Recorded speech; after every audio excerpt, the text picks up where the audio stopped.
Tonight's Showdown Game of the Week on My New 32 is brought to you by Gallagher's Pizza, Italian food, Irish spirit, Packerland Home Improvement, it's your home, Simon's Specialty Cheese, home of world champion cheeses, Cobison Buses, family pride in every ride, and Gandrud West Mason Value Center, where selection, dependability, and value collide.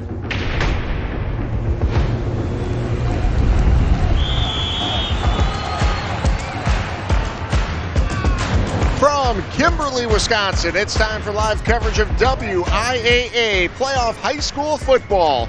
Tonight, it's a VFA rematch as undefeated Kimberly plays host to Neenah in a level 2 showdown. Good evening, everyone. Welcome to the broadcast alongside John Mino. Hello, Teddy. I'm Ted Stefaniak. Glad you could be with us for this big broadcast tonight. These are two teams that faced each other earlier this year. But when you look at these two teams, I mean, of course, Kimberly stands out when you're talking about the playoffs. Right. Teams are just 3 wins away from making it back to Madison, basically a second home for this Kimberly squad. Absolutely, and obviously the longtime rivals. They played in the same conference together for years and years. I'll tell you what, though, Neenah last year, if you remember, we actually did the game between Kimberly and Neenah in the regular season, and Kimberly handled them pretty well. Well, then when they had the next matchup in the rounds of the playoffs, Neenah almost pulled off the biggest shocker in the state. They came really, really close. We'll talk to Coach about that in a little bit. They also scored 31 points against this Kimberly defense this year. I'm telling you, we've seen this Kimberly defense. You put up 31 against them, you're doing something right. Absolutely. So we think this could be a pretty good rematch. Of course, they play in different divisions in the VFA.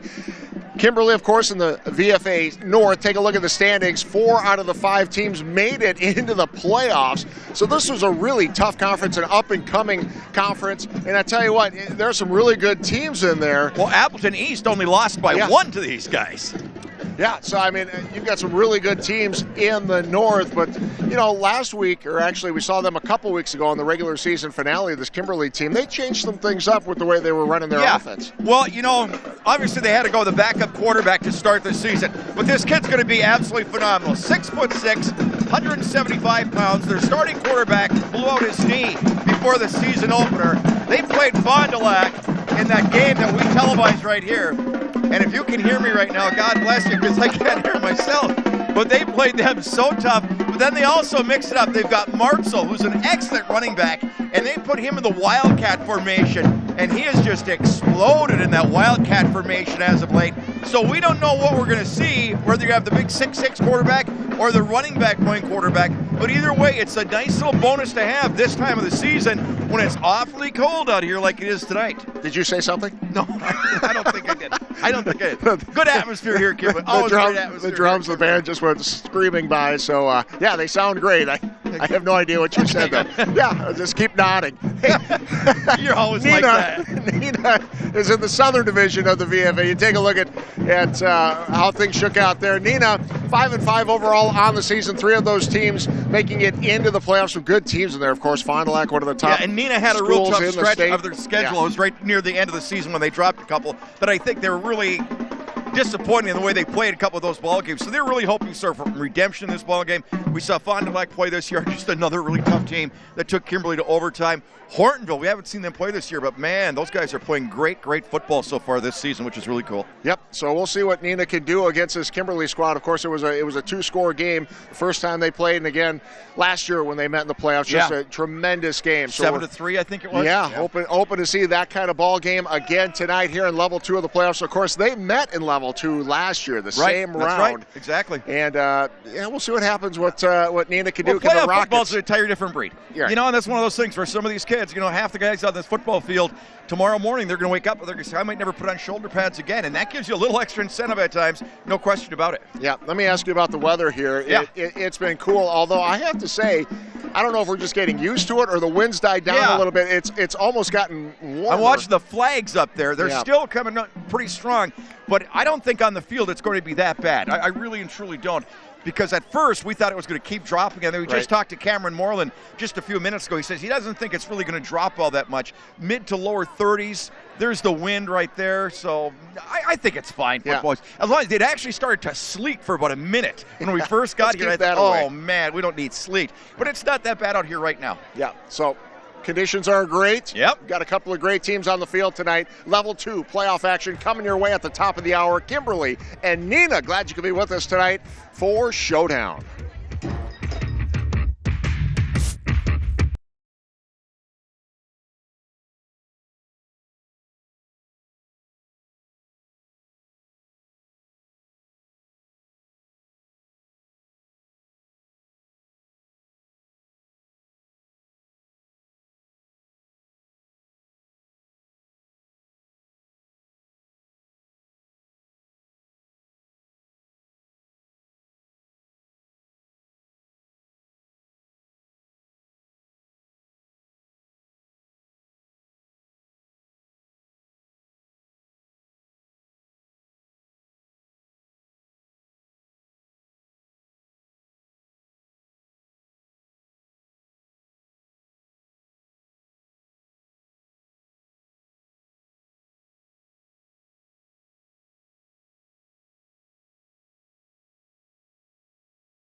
A lot of people are staying home. Back at Papermakers Stadium, getting ready for the big matchup tonight. Level 2 playoff action between Neenah and Kimberly, a Division 1 playoff game in the second round of the WIAA playoffs. All right, let's hear from the coaches tonight. Of course, that's always brought to you by Gallagher's Pizza. Gallagher's Pizza now with 4 locations, including De Pere, East Green Bay, West Green Bay, and their newest location in Swamico. And of course, if you can't hear, the band has started up again right next to us. They sound tremendous. Let's talk a little bit about Neenah. They come into the game with that 5-5 record, looking for the big upset tonight over their rival from Kimberly. Mino had a chance to talk with the head coach of the Rockets, Steve Young. Well, thank you very much, Teddy. Well, Coach, once again, it's football season. It's football playoff weather. I was just talking with Coach Jones. I mean, this is where it's fun to still be playing this time of year, isn't it? Oh, no question about it. It's just, I hope our kids are very grateful for this opportunity, and our motto has been get another 48 minutes of play. Yep. And, you know, you guys scored 31 against them the last time you guys faced them. That's a lot of points to score against that team. No question about it. Our offense clicked really well that game. We did leave 2 scores on the table. We got inside the red zone 2 times and turned it over, so we got to be more efficient tonight. Now, last year you guys threw it around really good, throwing it again well this year, but splitting it up a little bit, right? Yeah, we got a number of threats in the backfield, and our quarterback is a runner. So, yeah, we're trying to be a little bit more balanced this year. Now, when you take a look at these guys on tape, and you've been watching them for years, is there anything different this year? Is it the same type of Kimberly team? Well, of course, they run the same stuff, but offensively they are really talented this year. And so we really need to keep that offense off the field, and we need to cut their big plays down to 0 if we can. And so offensively we need to win the time of possession game, and that's really what we're going to try to do. You guys played a phenomenal game against them in the playoffs last year. What was the secret of that one?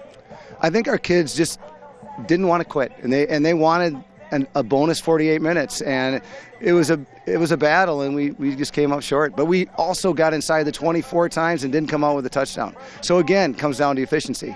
How do these kids approach us? I mean, you could coach for another 30 years if you want or whatever, but some of these kids tomorrow morning, last time they'll ever put on a football helmet, how does that affect them going into a game like this? Well, I think it really affects them a lot, and just in telling by our huddle text and how many kids are chiming in, step on the gas, no brakes, 100% belief in what we're doing. And as the kids are buying in, they're taking control over the team. Is this what makes it all worthwhile, Coach, nights like this? Oh, this is what you dream about.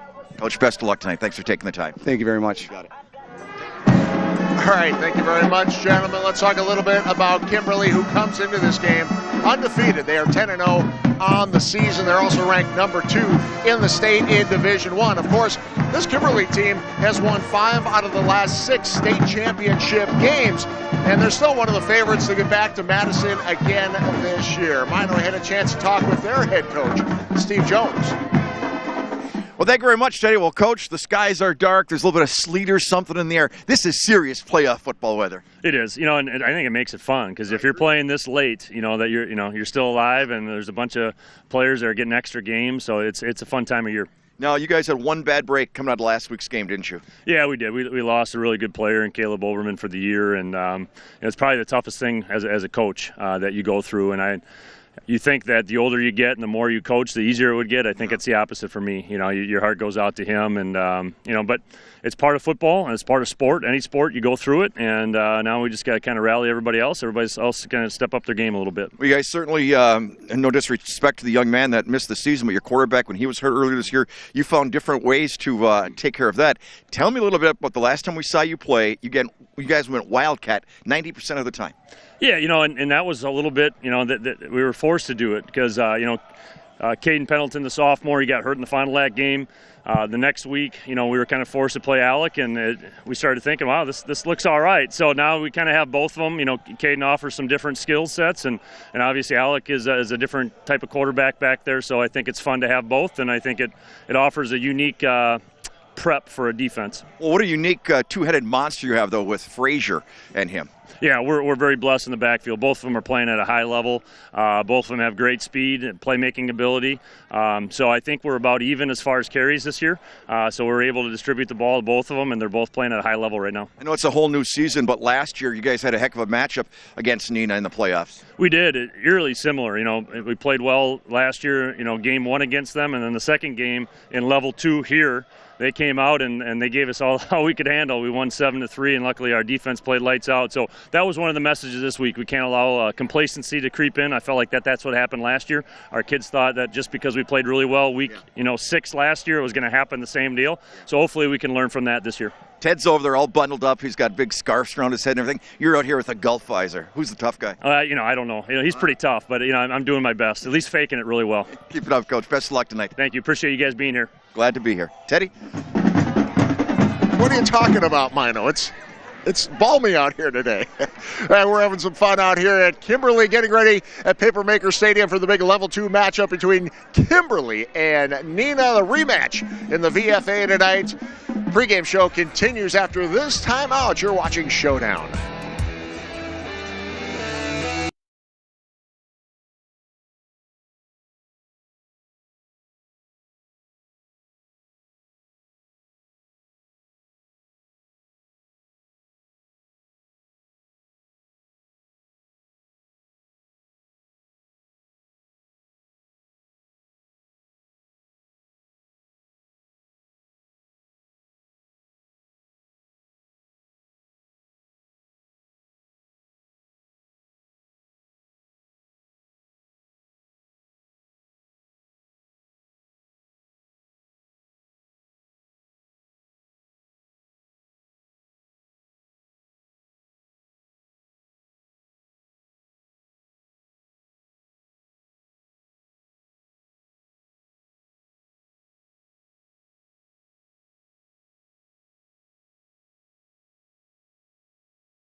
Neenah and Kimberly coming up at the top of the hour as the pregame show continues here on My New 32. Ted Stevaniak, John Mino, and once again a very special guest, Cameron Moreland.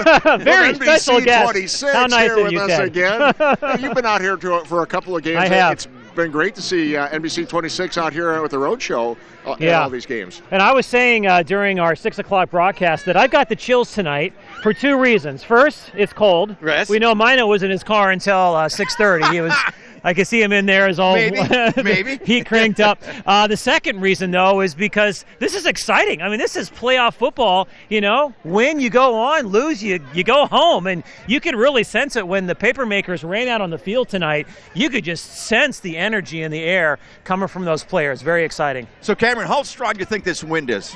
It's southwest at 5 to 10. Okay, so that's not a factor. Yeah, really, it's not a huge deal. I mean, the flags here are whipping around a little bit, Yeah. but they're pretty small flags. It's not going to have a huge impact on the game, except for the wind chill factor, which is in the upper 20s right now. That's what I was going to ask. What do you think the wind chill is? Yeah, it's 29 at 29. last check. Yeah, Wow. The air temperature was 36 as of 6, so it's probably down to about 35. What right color would you say Ted's ears are right now? Bluish. Yeah, bluish, pinkish. Starting to get a little of that white color, indicating frostbite is setting in there. Yeah. Hey, It's we pretty had cold. a discussion a few weeks ago about wind chill. Yeah.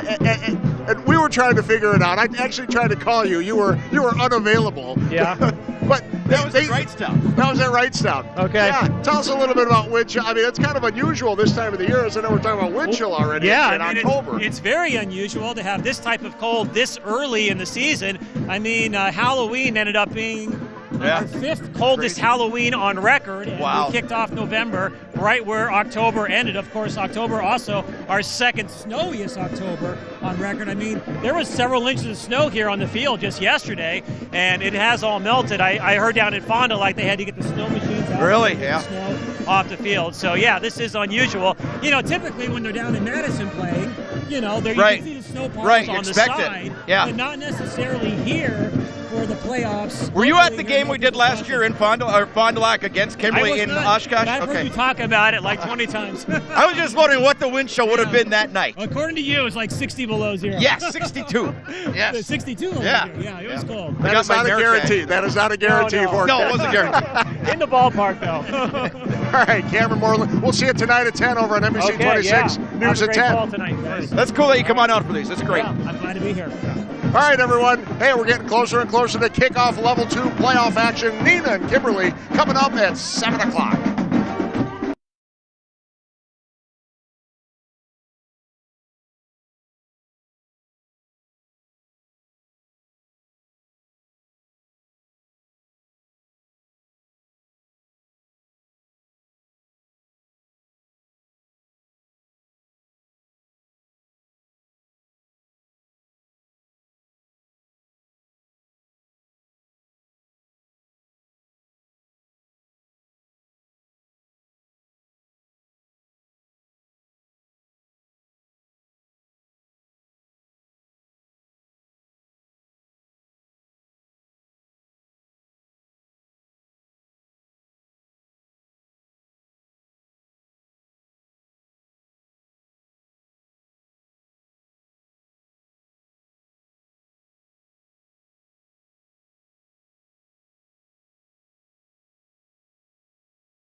Back at Papermakers Stadium, getting ready for kickoff tonight. Big level 2 playoff game between Neenah and Kimberly. Ted and John with you.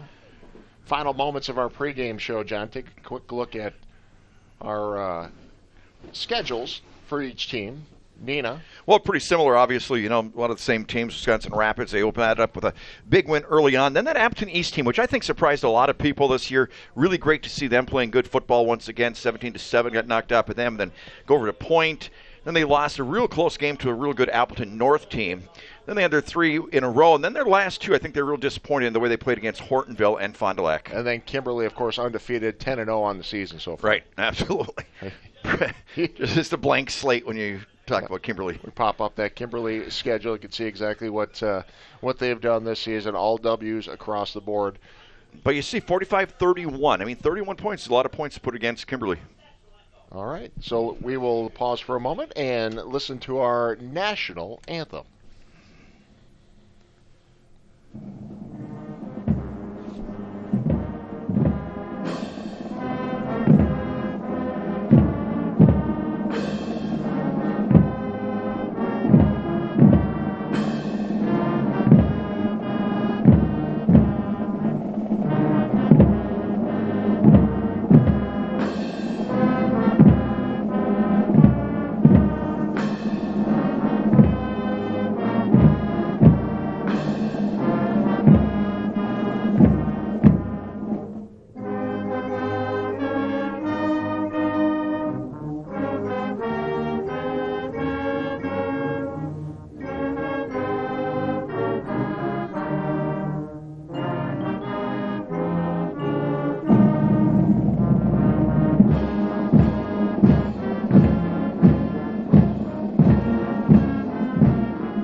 Tonight's Showdown Game of the Week on My New 32 is brought to you by Gallagher's Pizza, Italian food, Irish spirit. Packerland Home Improvement, it's your home. Simon's Specialty Cheese, home of world champion cheeses. Cobison Buses, family pride in every ride. and Gandrud West Mason Value Center, where selection, dependability, and value collide.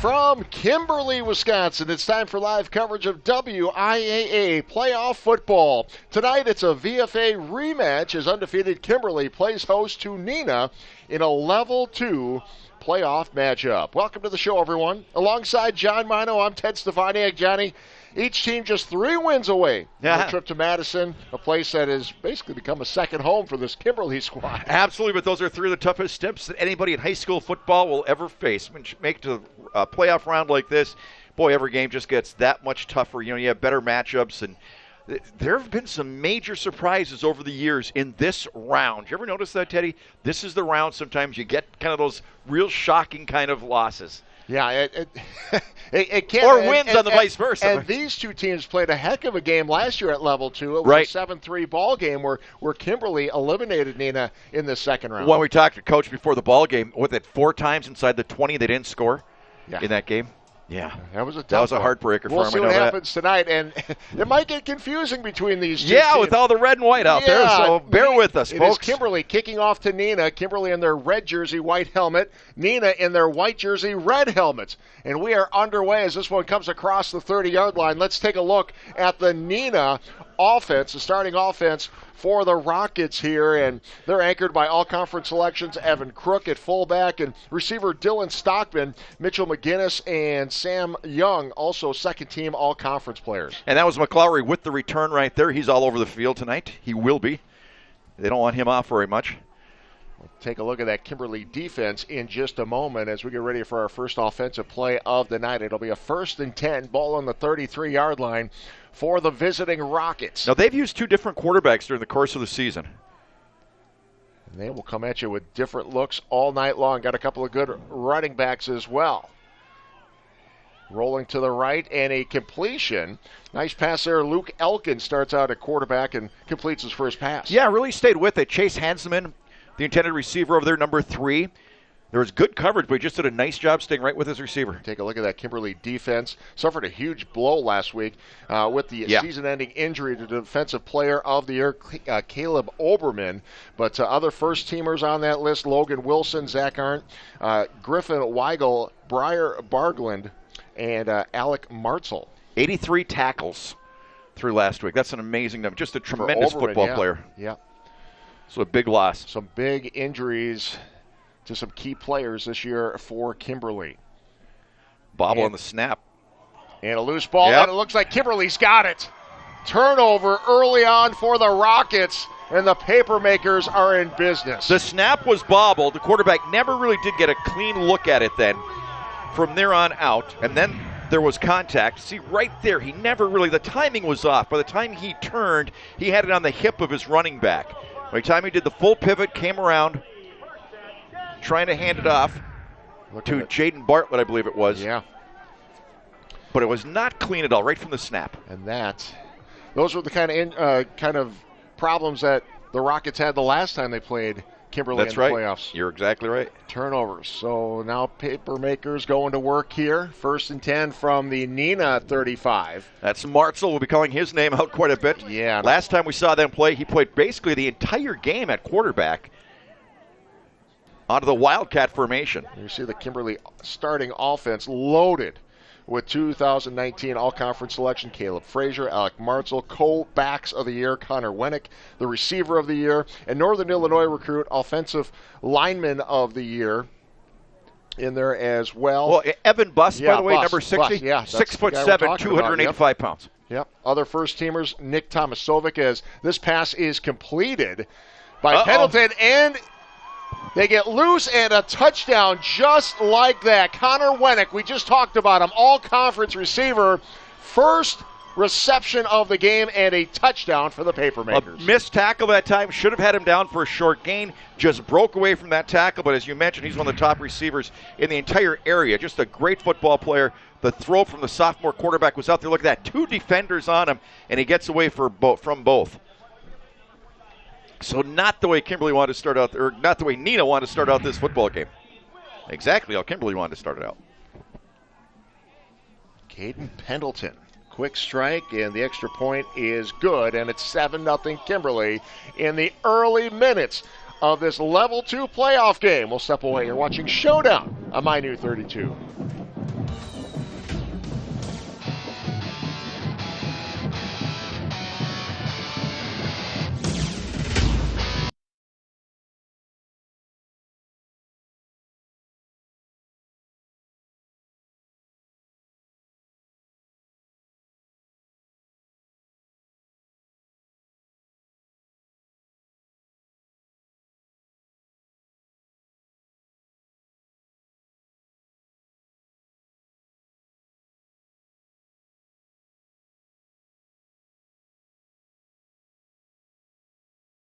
Started on the 35 there to 8-yard.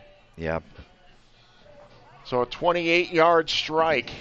Caden Pendleton, the sophomore quarterback. Now, last time we saw him, back in the regular season finale, we saw this Kimberly team.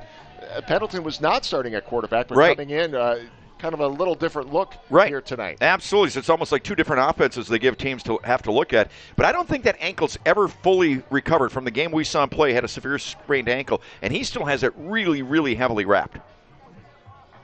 But he's gutted out for the season. Got that right. I just think he's going to be outstanding. Watch him over the next couple of years. Once again, 6'6", 175. This one fielded at the 10-yard line. A little bit of a reverse. Reversal, keep it on the far side, try to cut it back across the 20. Flag comes in, though, on this play. So Charlie Alt was the running back, trying to break something up right there, trying to get something going. What the flag is all about here, John. I told the head official before the game we didn't want to see too many holding penalties. I don't think he appreciated that comment. Yeah, probably not. No, I don't think he did. You were promptly escorted off the grounds. We snuck you under a fence back in. My puffy coat got caught. Yep. So here's the call. Wave it off. No flag. There you go. No flag See? for blocking the back. I know. I think one of the guys, hey, Mino said no flags tonight. All right, pick it up. That is not what happened, by the way.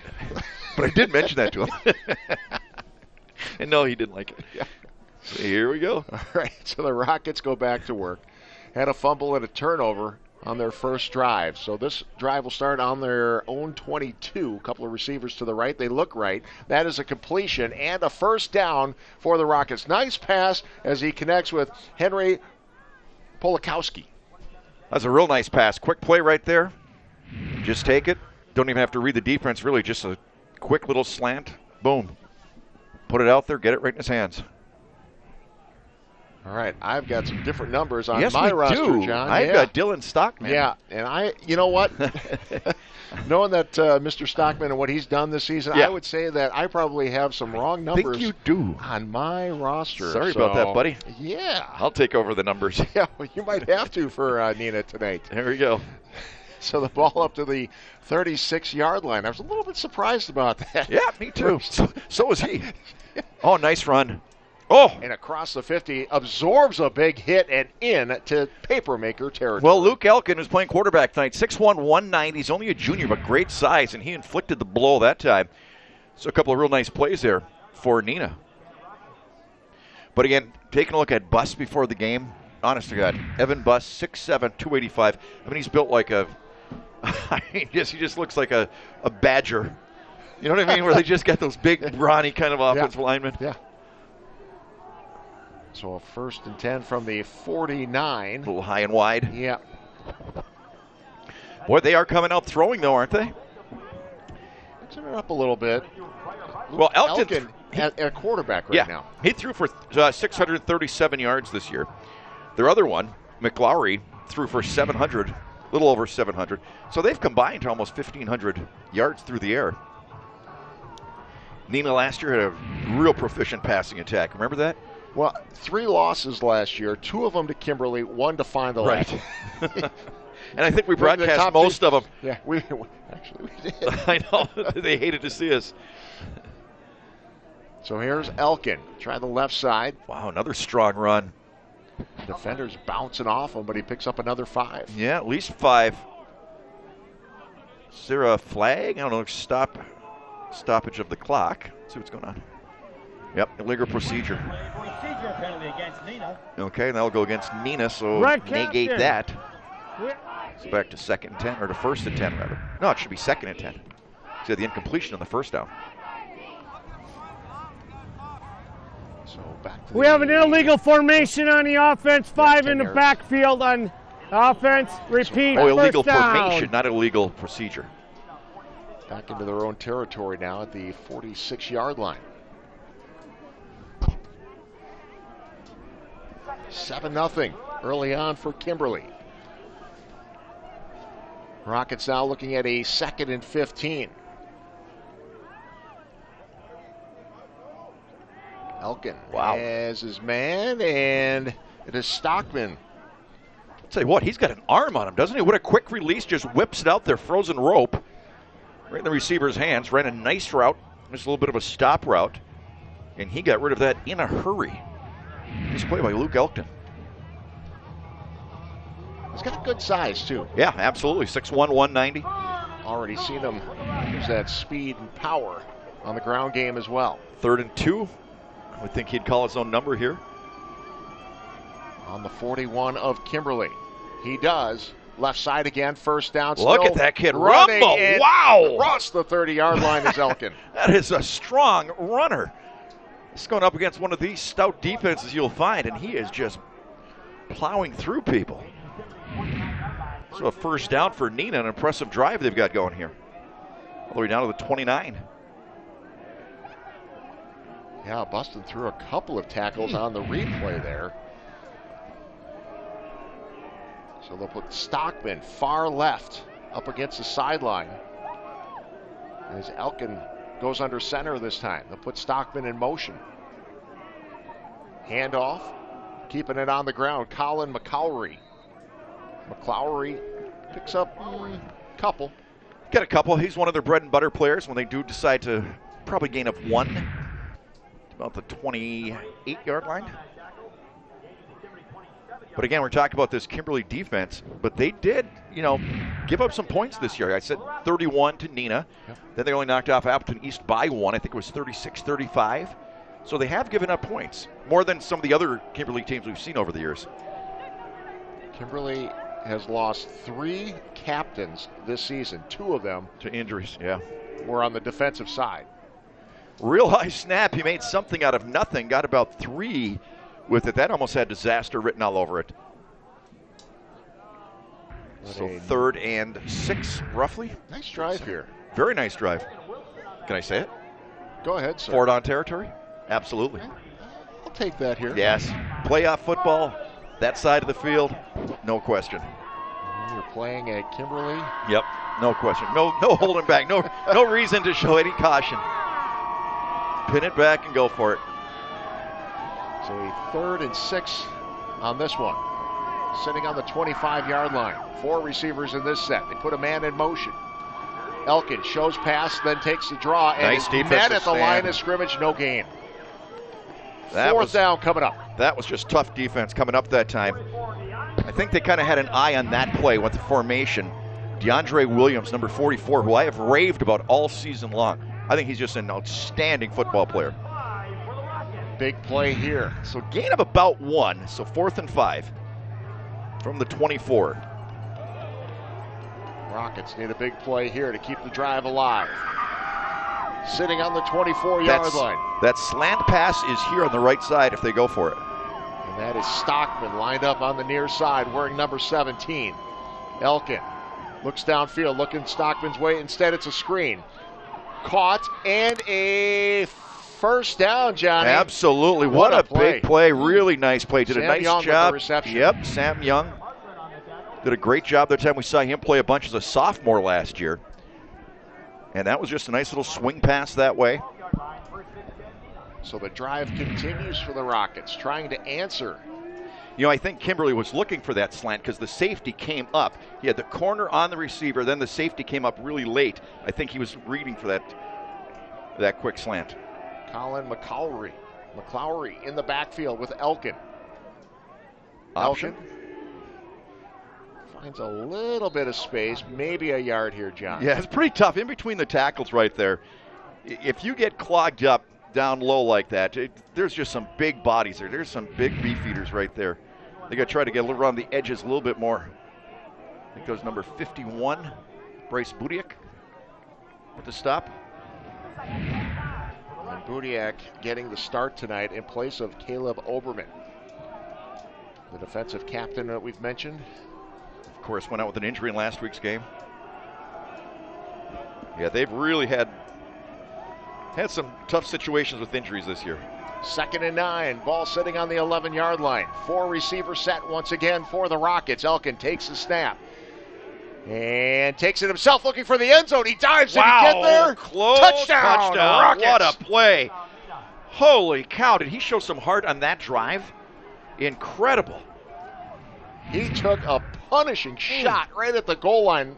Look at it again. Quarterback draw, just does a nice job, had some blocking downfield, and then just powers his way in. Wow. Does he want it? Does he want to play some more football this year? 11-yard run, Luke Elkin. And now the extra point coming up. What an impressive drive, though. Holy man.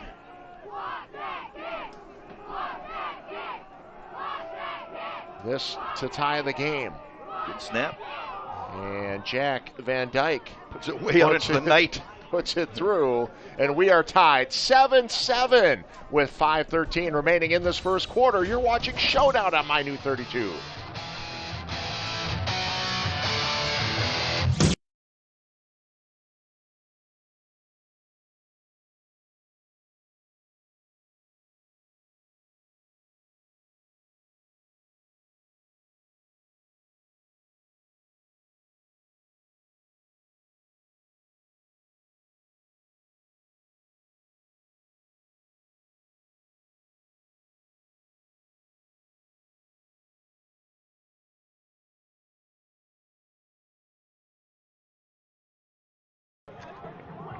Back at Papermakers Stadium, where Neenah has answered, was really interested after the turnover and the Kimberly score. Right. How do the Rockets come out in this Absolutely. cold weather, level 2 against Kimberly? What do? March right down the field. Because what we've seen Kimberly do this year is really take advantage of mistakes. If the other team makes a mistake, they don't just they're not satisfied for just having the ball. They go for a touchdown right away. We've seen that all season long with them. Whenever the other team makes a mistake, they really try to make you pay. And they did, but Kimberly came back unfazed, had the 10-yard penalty, or excuse me, Neenah came back, had the 10-yard penalty, still overcame that just with a very impressive drive. For the Rockets to kick off here. Good game so far. Couldn't ask for much better than this. And we're inside. Jack Van Dyke just made that extra point to kick off here. Good kick. Look at this one. Boom, and that's going to be inside the 5-yard line. About the 2. And that is Alec Martzel. Uh-oh, look out. Dancing through the middle of that defense and then down at the 33-yard line. Josh Krindelbaugh making the stop. I'll tell you what, man, your heart has to go up in your throat when you see that number 3 in the open field making a cut like that. So we've seen him just have a phenomenal season. Nice job. It's about the 33.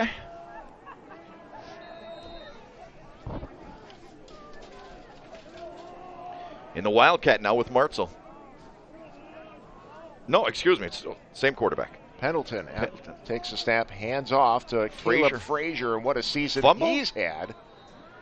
Did it come Thought loose? it popped loose. No, he's right back on it. Nice job of the part of the Neenah defense that time. You want to talk about two-headed monster, both of them over 1,000-yard gains between Frazier and Martzel. Yeah, and Coach talked about, well, you know, they've got about the same number of touches, and I believe they each have 135 carries coming into this game. They try to be close. Have they produced? 2-yard pickup.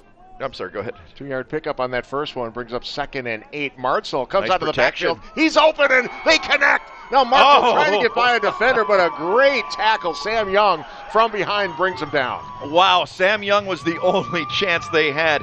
Great route by Martzel. Great protection by the offensive line for Kimberly. And this young quarterback just lays it out there perfectly. Just running the old wheel route, they call it. Coming out of the backfield, circling around, trying to get one-on-one coverage. He got it, and just a perfect throw. So just like that, Kimberly back, knocking on the door at the 33-yard line. Kimberly comes right to the line, trying to build off that momentum, sitting on the 33-yard line of the Rockets. 1st and 10 once again. Open. Pendleton has his man. It's Wennick again. Wennick trying to get around the side, and he does. Gets around the corner looking for the end zone. Nope, he stepped out. At about the 12, I believe. Yep. Boy, I'll tell you what, they've got these wide receivers in one-on-one situations, and you got to make that tackle. These kids are so quick for Kimberly. You got to make that tackle, or it could be 6.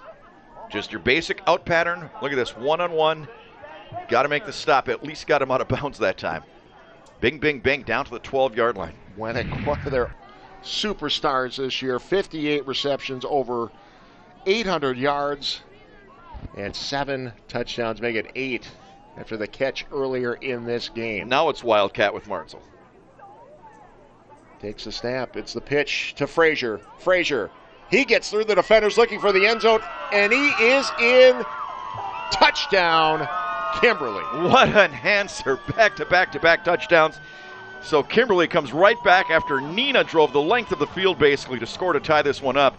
And just like that, in about 2 minutes, was it even 2 minutes, Ted? Just comes right back and score again. Wow. Well, you see the replay here. You gave Caleb Frazier a head of steam. You're exactly right. Were those knees churning as he was coming around that line of scrimmage? He's one of the best we've seen all season.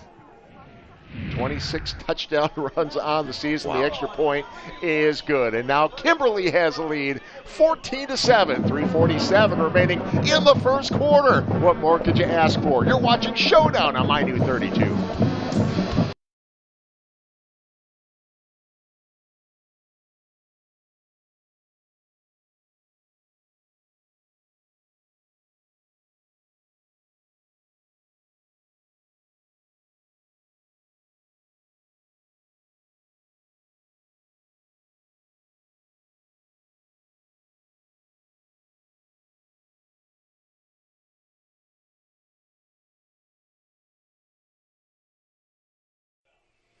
Simons 3:47 remaining in the first quarter. I would say it's been an explosive start to this ball game, Teddy. Well, it's not the 7-3 game that these two teams had last year in the second round of the playoffs. It certainly is not. But, you know, we were talking about those great running backs for Kimberly, but I also say they have the best blocking back in Will Hammond, number 48. Best blocking back I've seen in high school football this year. Yeah. He's outstanding. 6'1", 217. He will always be leading the way in those kind of plays. We talked about him a lot in our regular season Fond du Lac game, too, and that one, yeah. Just outstanding. You know, one of those things where you don't really get the pub being a blocking back, but I tell you, if you watch this team, you sure see it. Cam Zeibel kicking off for the Paper Makers. This one fielded at about the 6-yard line. Head of steam here for Stockman. Stockman right up the sideline. Wow, what a return across the 40-yard line. Out to about the 42. You know, we were mentioning just a few minutes ago, no reason to hold back anything. I mean, not that you would in a high school football game anyway, but don't they both have an attitude tonight that they're just really bringing everything they've got? They sure do. Instant replay sponsor tonight, of course, Simon's Cheese. Simon's, home of the multiple world champion cheeses. Simon's Cheese, located off of Highway 41 at the Little Chute exit. Stop there today. So here we go. Rockets looking for an answer now. Great return. So they'll start on the 42. Elkin, look at this pass. And broken up. A chance. Great coverage. Griffin Weigel with a breakup. Absolutely. Griffin Weigel out there, 5'11", 152. He's a junior. He was with the receiver step for step. That was a perfectly thrown ball. Perfect. But the defender just had perfect position. So Neenah. Dylan Stockman again. Yes, sir. Neenah not afraid to try to go for the quick strike. Not at all. And I don't blame him. So a second down for the Rockets. It's an option again. Elkin. Look out! A hole across the 50. And chased out but not before another big gain. Huge by gain. this terrific running back quarterback. You know, he didn't get a block downfield. I don't think the wide receiver out there knew he was as close to him as he was and didn't take out that one defender. But a huge gain once again. But see, this is an option now. You saw the defender come up on the left-hand side. He took out the pitch man, and that's why he kept it himself and cut upfield. Good decision. Yeah, great decision. Great decision. But when you're out there, the outside linebacker has that decision to make. Do I go with the pitch man or do I, commit to the quarterback? So ball sitting on the 33.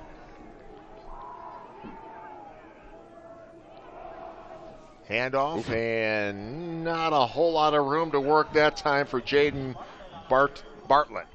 Rice Thayer, number 41, came up with a big, strong hit up around the shoulder pads. Took him down. No gain whatsoever on that play. It's kind of been the MO for Neenah. Seems like they have one play where they get like nothing or lose, and then they make up for it. So 2nd and 10 from the 34.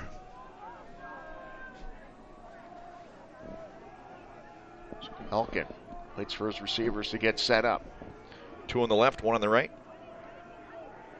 Stockman is on the right side by himself. Instead, they go to the left side. That's Sam Young. Young still on his feet, gets by some defenders, now is brought down inside the... No, still on his feet? Well, was he down? No, they're going to call him down. The official's saying he was down. Well, I thought he was down.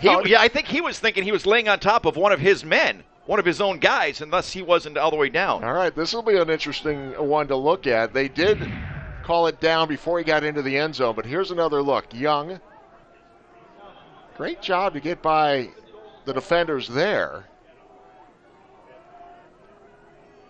You see what I mean? He's thinking he's on top of his own man. Is he down? I think. I'm telling you, I don't think he's down. I don't think he's down either.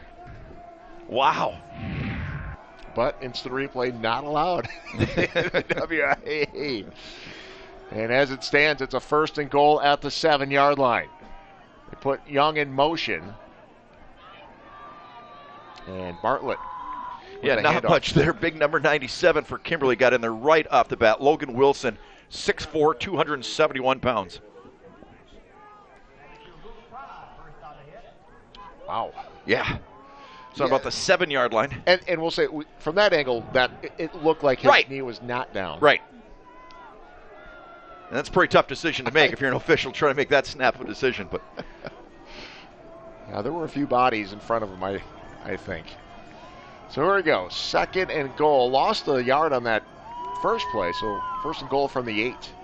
Elkin rolling to his left this time. He's got a receiver in the end zone, looks inside and threw behind him. Incomplete. Yeah, I think he wanted to wait for some of that traffic to bypass, to be honest with you, and come back to the receiver. And at that point, the defenders were there. He never really got open. There really wasn't much separation.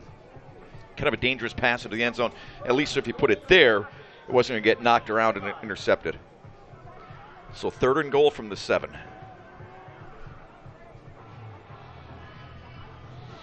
This first quarter is winding down in a hurry now. Sure is. Some fans texting in. They agree that the knee was down. I do too. Yeah. But this is a 3rd and goal from the 8. Elkin, empty backfield this time. Buying some time. Will he take off? No, throws it in the end zone, and that is broken up. Great defensive play. That was number 22 in there. Briar Barglin got his hand in there to break that up. That one had a chance, too, and he put good steam on the football, which he had to do from there. Well, I'll tell you what, there was nobody really open in the end zone. Just a lot of red jerseys back there with great coverage for Kimberly. So here we go. We're going to try a field goal. Yep, they bring in Jack Van Dyke, senior. Try a 25-yard field goal. And again, the ribbon's not really doing anything on top of the goalpost, so the wind not a factor. Seems like the wind actually has died down throughout the course of the game. Chase Hanselman will hold. Here's the snap. It is up, and it is good. So 3 points for the Rockets. Will cut into that Kimberly lead. So the Papermakers still lead 14-10. Scoreboard sponsor tonight, of course, Packerland Home Improvement. Quality window and door replacement since 1973. It matters. It's your home. That's kind of a knuckleball that went through there that time. It was. But those count just the same. That's absolutely. Let's go back. You want to take a look at that? Sure, why not? Young You reception bet. You and bet. non-touchdown. So here's another look at it. Great job by our camera people once again. And Breaks the tackle there. is it down? No, I don't think it is. don't think it is either. I don't think it is. I think it was on top of his teammate the whole time. Some other scores, Teddy? Starting to roll in. Starting to roll in. Pulaski's leading 20-0 over Superior in the second quarter. Actually, now it's 20-8. Bayport 7-0 over Preble early on. Fond du Lac up 8-0 over Sun Prairie. Bayport now 14-0 over Preble. Westy Pier 7-3 over Grafton. Freedom is losing 15-0 to St. Croix Central. Chilton leads Kewanee 7-0. Grafton leads Westy Pier. As I mentioned, that one is now 10-7 Grafton with the lead. Appleton North 7-0 lead over DC Everest. And Fox Valley Lutheran 7-0 over Menasha so far.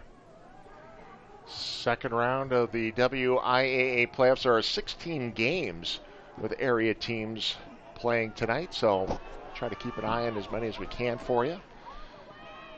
As Caleb Frazier is the kick returner for Kimberly. Nice little return here. Yeah, to the very nice. 35-yard line. Good field position to start. Inside a minute to play in the first quarter. Just a good football game so far. Wow. No punts so far. But you're right, when Frazier gets that head of steam going and those knees come up, it's a big, tough running back. Got an update coming in on that West Pier game. West Pier leading 14-10. And Kakana leading Hortonville 7-0.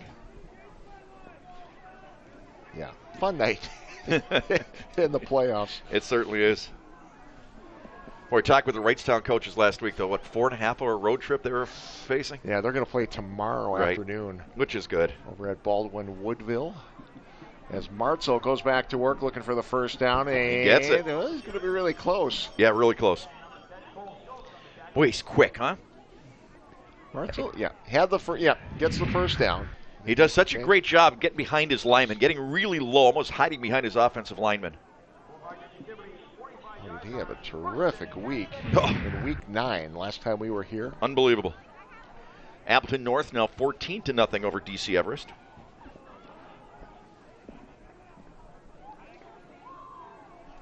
North.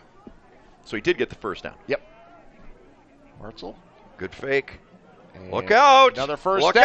out. And now he is gone. Alec Martzel, 55 yards on the touchdown run. Kimberly with the touchdown. Wow, what did I say about how quick he is? I mean, everybody knows that if you're watching, you don't have to point out the obvious, but it's amazing what a great job he does, as I mentioned, getting low behind his offensive line and then waiting for that hole.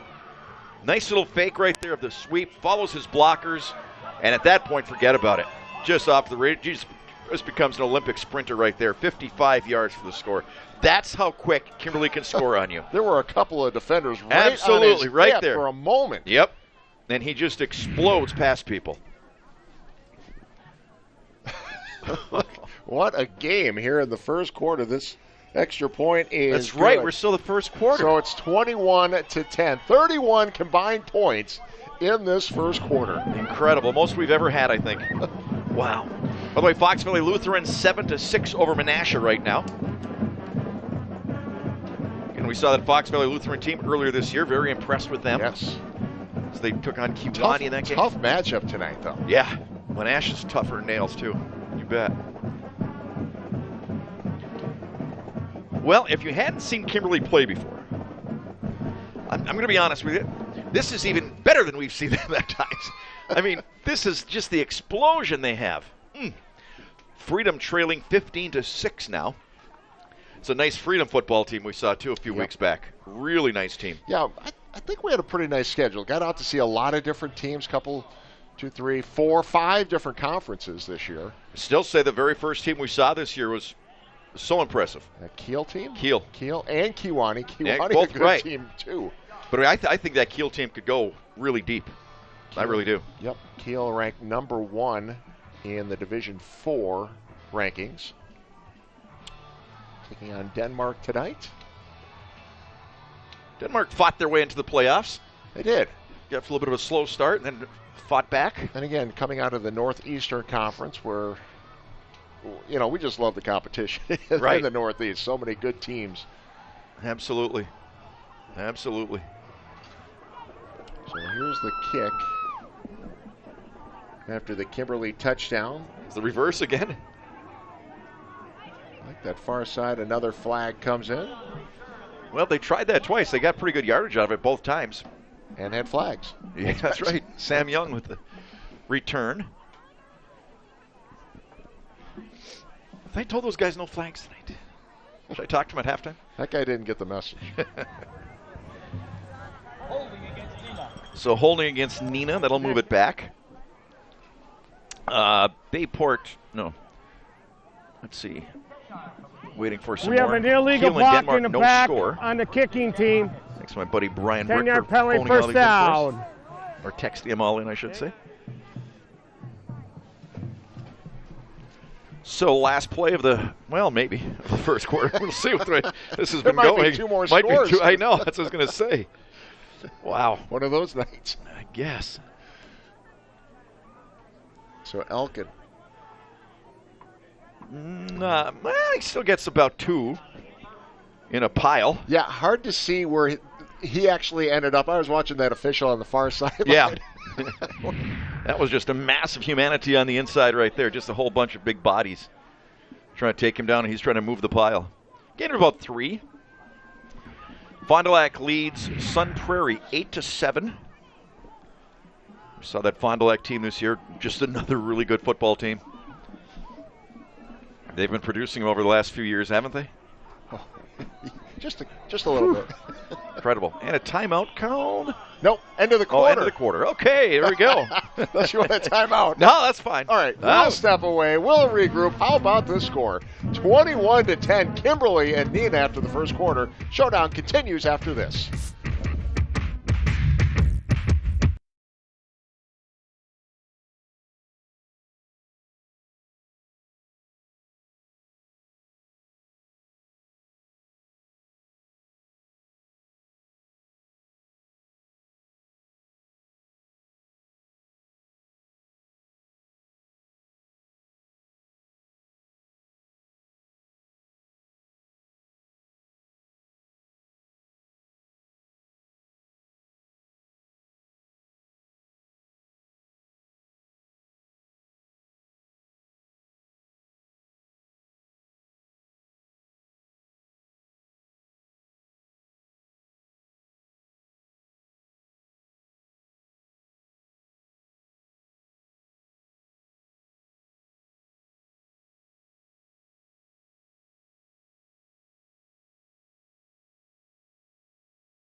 Wow, an action-packed first quarter, and Kimberly leads Neenah 21-10 as we begin quarter number 2. Ted Stefaniak, John Mino with you.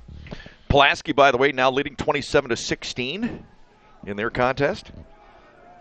And trying to make it to level 3 next weekend. Elkin working on a 2nd and 7. Deep pass downfield, looking for a man, and incomplete. Well, he's looking for Stockman again. But yeah, 2 defenders. Two defenders. The defensive backs have just been doing a fantastic job for Kimberly. I mean, I don't see any white jerseys running free. Early on, we saw a couple just with the little out patterns and things like that. Since then, when they've tried going down over the middle of the field, there was nobody open. And again, he was hoping for a prayer that time. I mean, maybe make a big play, maybe get a defensive interference call, something like that. Chilton, by the way, leads Kewanee 13-6 right now. Kewanee with a scare last week. Oh, unbelievable. What a game that was. The end of that game was just crazy. They survived. They're a number 2 seed. Here it's a 3rd and 7 for Elkin. Pocket collapses quickly. Now nobody Elkin, open. And this close to being picked off.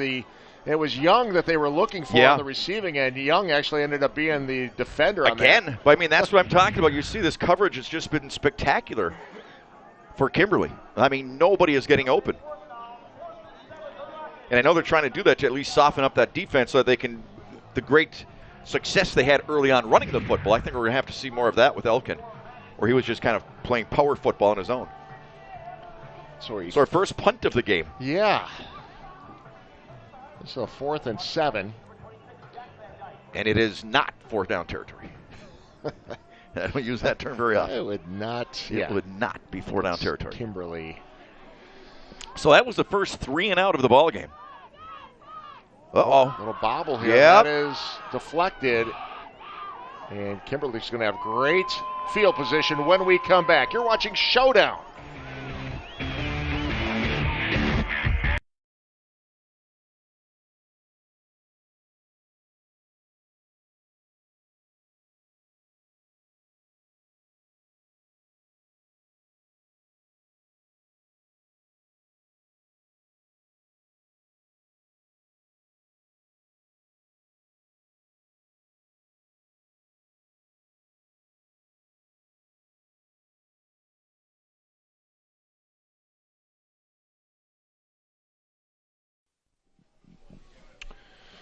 So, block punt. Great field position here for Kimberly. It'll be on the Rocket 37. Martzel takes the snap, fakes the handoff, and is stopped after a gain of 2. Let's go back and take a look at that block punt, Johnny. Yeah, I think the punter dropped the snap, didn't he? Just bobbled it just a bit, just long enough. Yeah, right there. Yep. And actually, I don't know if they touched it. I don't think it was actually blocked. I think he just didn't get a lot on it. Didn't get a lot on it? I think it went off the end of his foot. I think it's all he got was his toes on it instead of his instep. Much like me in punt, pass, and kick competition in '69. Didn't want to say anything. Ever tell you that story? Maybe. We got time? 5 times. Okay. Fine. 2nd and 8. Why did you save that for the second half? Yeah, all right. Okay. Here's Frazier.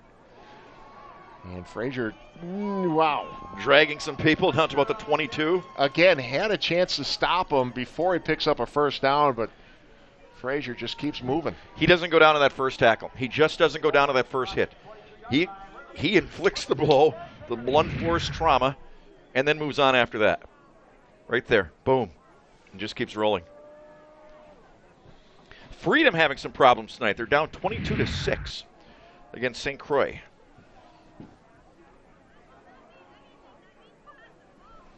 See if they can mount a comeback. Meanwhile, it's a first down here on the 22-yard line for the Papermakers. Frazier keeps it. And it's Martzel Look that out. keeps it and looking to get up by one defender. Now another one picks him up, but did he make it? I think did he did. Cross the goal line? No, he's going to be down at the 1. Wow. Thought he was close, John. He is such a water bug up. And he's not small. He's 5'11", 170 pounds. So he's not one of these 5'8", 150 type, scatterbacks. Did he get in? Yeah, hard to tell from that Yeah, angle. the ref was right there. Oh, my goodness. What a juggernaut this team is tonight. Martzel already with a 55-yard touchdown run. Takes this one inside the 1-yard line. So 1st and goal from about the half-yard line. Martzel in the backfield with Frazier. Watch Frazier. They put him in motion. Now Martzel, right side, and stands up. Touchdown, Papermakers. Oh, he got behind big number 60, 6'7", 285-pound man-child Evan Buss, and just followed him into the end zone. He was untouched. Why would you not? When you've got somebody that size and that powerful, just get right behind him. 2nd touchdown of the game for Martzel. Kimberly opens up the lead a little bit here in the 2nd quarter. Now the extra point. Up and good, and 28-10 Papermakers. We'll step away. You're watching Showdown on My New 32.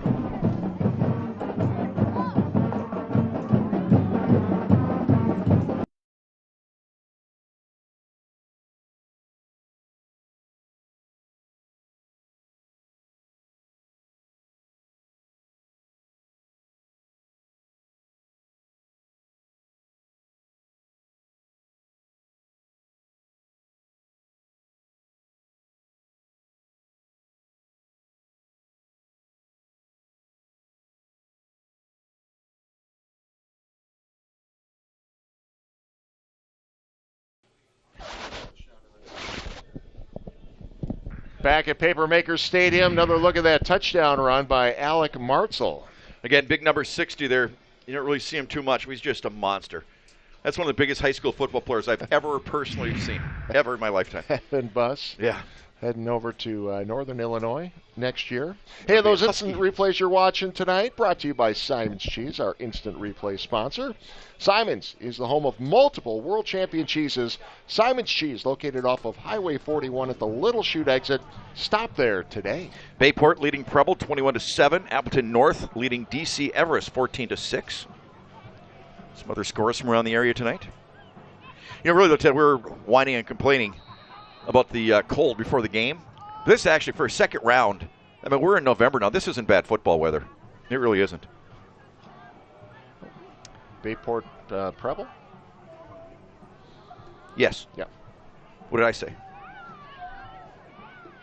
No, I didn't say that. Okay. You thought you did. You read that, but you didn't say I'm reading it. I didn't say Plaza. I said Preble. Preble. There you go.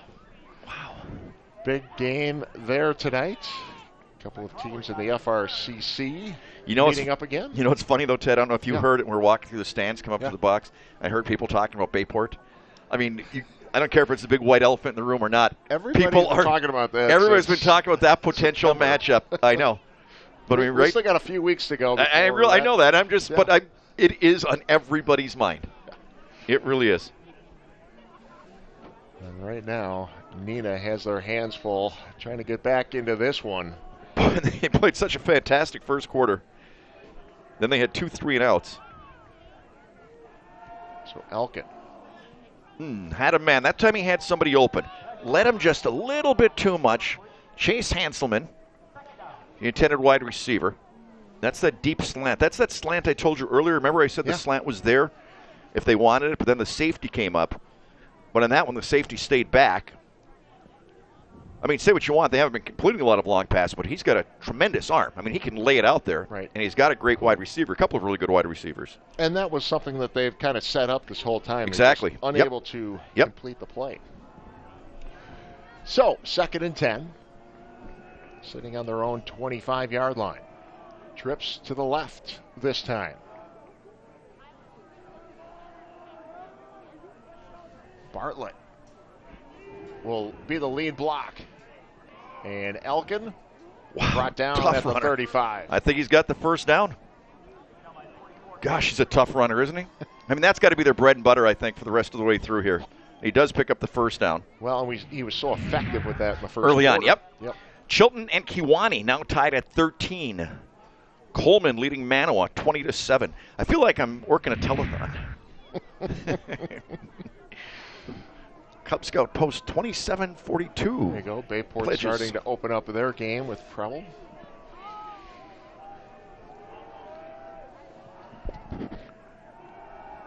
Elkin looking to the far side. Has nice Young, catch. And they're in to Papermaker territory. Nice pass, nice catch. Floated a little bit against this wind. It's not that bad, but it just floated a little bit. But a real nice job by Young because the defender was right there. And Young just did a great job of making the play. And I think, they're so used to him making plays like that, Ted. Some of those balls that he puts up, I think he's just, okay, it's 50-50. And I'll put my money on Young, the receiver. Just goes up and makes a nice catch. To Neenah territory. Neenah needing some points on this drive. Ball sitting on the 44. Young goes in motion. Quarterback draw snuffed out quickly that time. And a loss of a yard. Big 98 was there in a hurry. Reese Brigretti, 6'1", 261. Big fella. Big people up and down that line. Yeah, Bayport now 28-7, the lead over Preble. Pulaski leads Superior 27-24. So that Pulaski team, they rolled up about 500 yards rushing earlier this year. We were talking about them a couple of weeks ago. They're 3 quarterbacks. Yeah, that's right. So he's 2nd and 11. Elkin. He's got room. Lots of it. First down. Across the 30. Oh, looking what a for the block. 20 and pushed out near the 15, 14. Let's see, they'll mark it. Well, You know, I'll be honest with you, Ted. I'm surprised there wasn't a flag thrown on that for a little bit of a block against a defenseless player. That's one thing that they've really talked about this year. We've seen it at all levels. Let's see if we can see it here. Right there. See it? Yep. No flag on the play, though. And a big time play for the Rockets. 13. First down, couple of receivers to the right side. Now motion. That's Young. And bad pass. Yeah. Yep, that was just one bad pass. They were trying to set up that wide receiver screen. That's where they put Young out in motion. Had him in motion coming in, then he went back out, and he was going to be the lead blocker on the screen. But the ball just wasn't there. Just I thought he rushed it a little bit. I think so, too. Yep, he did. That had All potential, starts with the footwork. I know, that's right. But that had potential for a score. Kiel leads Denmark 7-0. So 2nd and 10 from the 13. Elkin taking himself. Taken down quickly that time. DeAndre Williams once again. No gain. So 3rd and 10 from the 13-yard line. Neenah knocks on the door, but they got to kick that door open a couple more times tonight to stay in this ballgame. Well, the coverage downfield has just been outstanding. Absolutely outstanding. And I mean, we're up here and we're scanning. That's all you see are red jerseys on white jerseys. So can you imagine as a quarterback standing in a pocket with that defensive line coming after you, trying to find somebody open? There's not a lot of time. Elkin's trying to buy some time. Exactly. They're just not there. Happening. Yep. So at 3rd and 10 now from the 13. He's got a chance. Nope, behind him. Actually, the receiver was running a corner route and was open, and the pass was just behind him. That one had a chance for 6. He had that whole corner to himself. If he could have put a little bit of air under that one and let him run under it, they would have had 6. So a 4th down here, John. And they are bringing in Jack Van Dyke. Kicking from the left hash.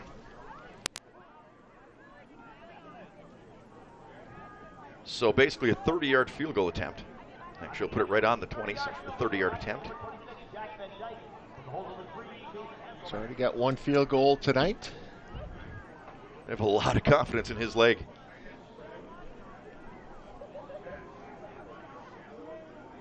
Long count. Yep. Here's a snap, and Van Dyke's kick. A booming kick is good. Wow, what a leg. Jack Van Dyke. I lost that in the night sky. It's still going. So high. It's up on the rooftop of the middle school. 28-13 will step away. You're watching Showdown on My New 32.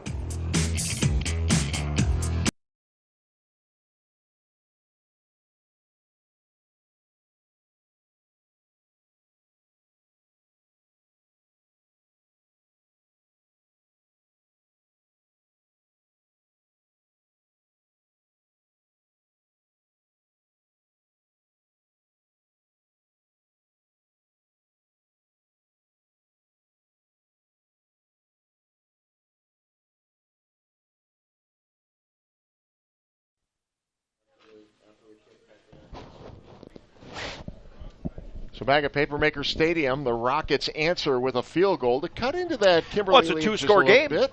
Yep, makes it a 2-score game. I mean, that's big. And I think if you're Kimberly right now, that you just want to stay within striking distance when you get to halftime. Neenah. Yes, absolutely. The red and white and the white and red. What that cold did to you tonight. It sunk in deep tonight.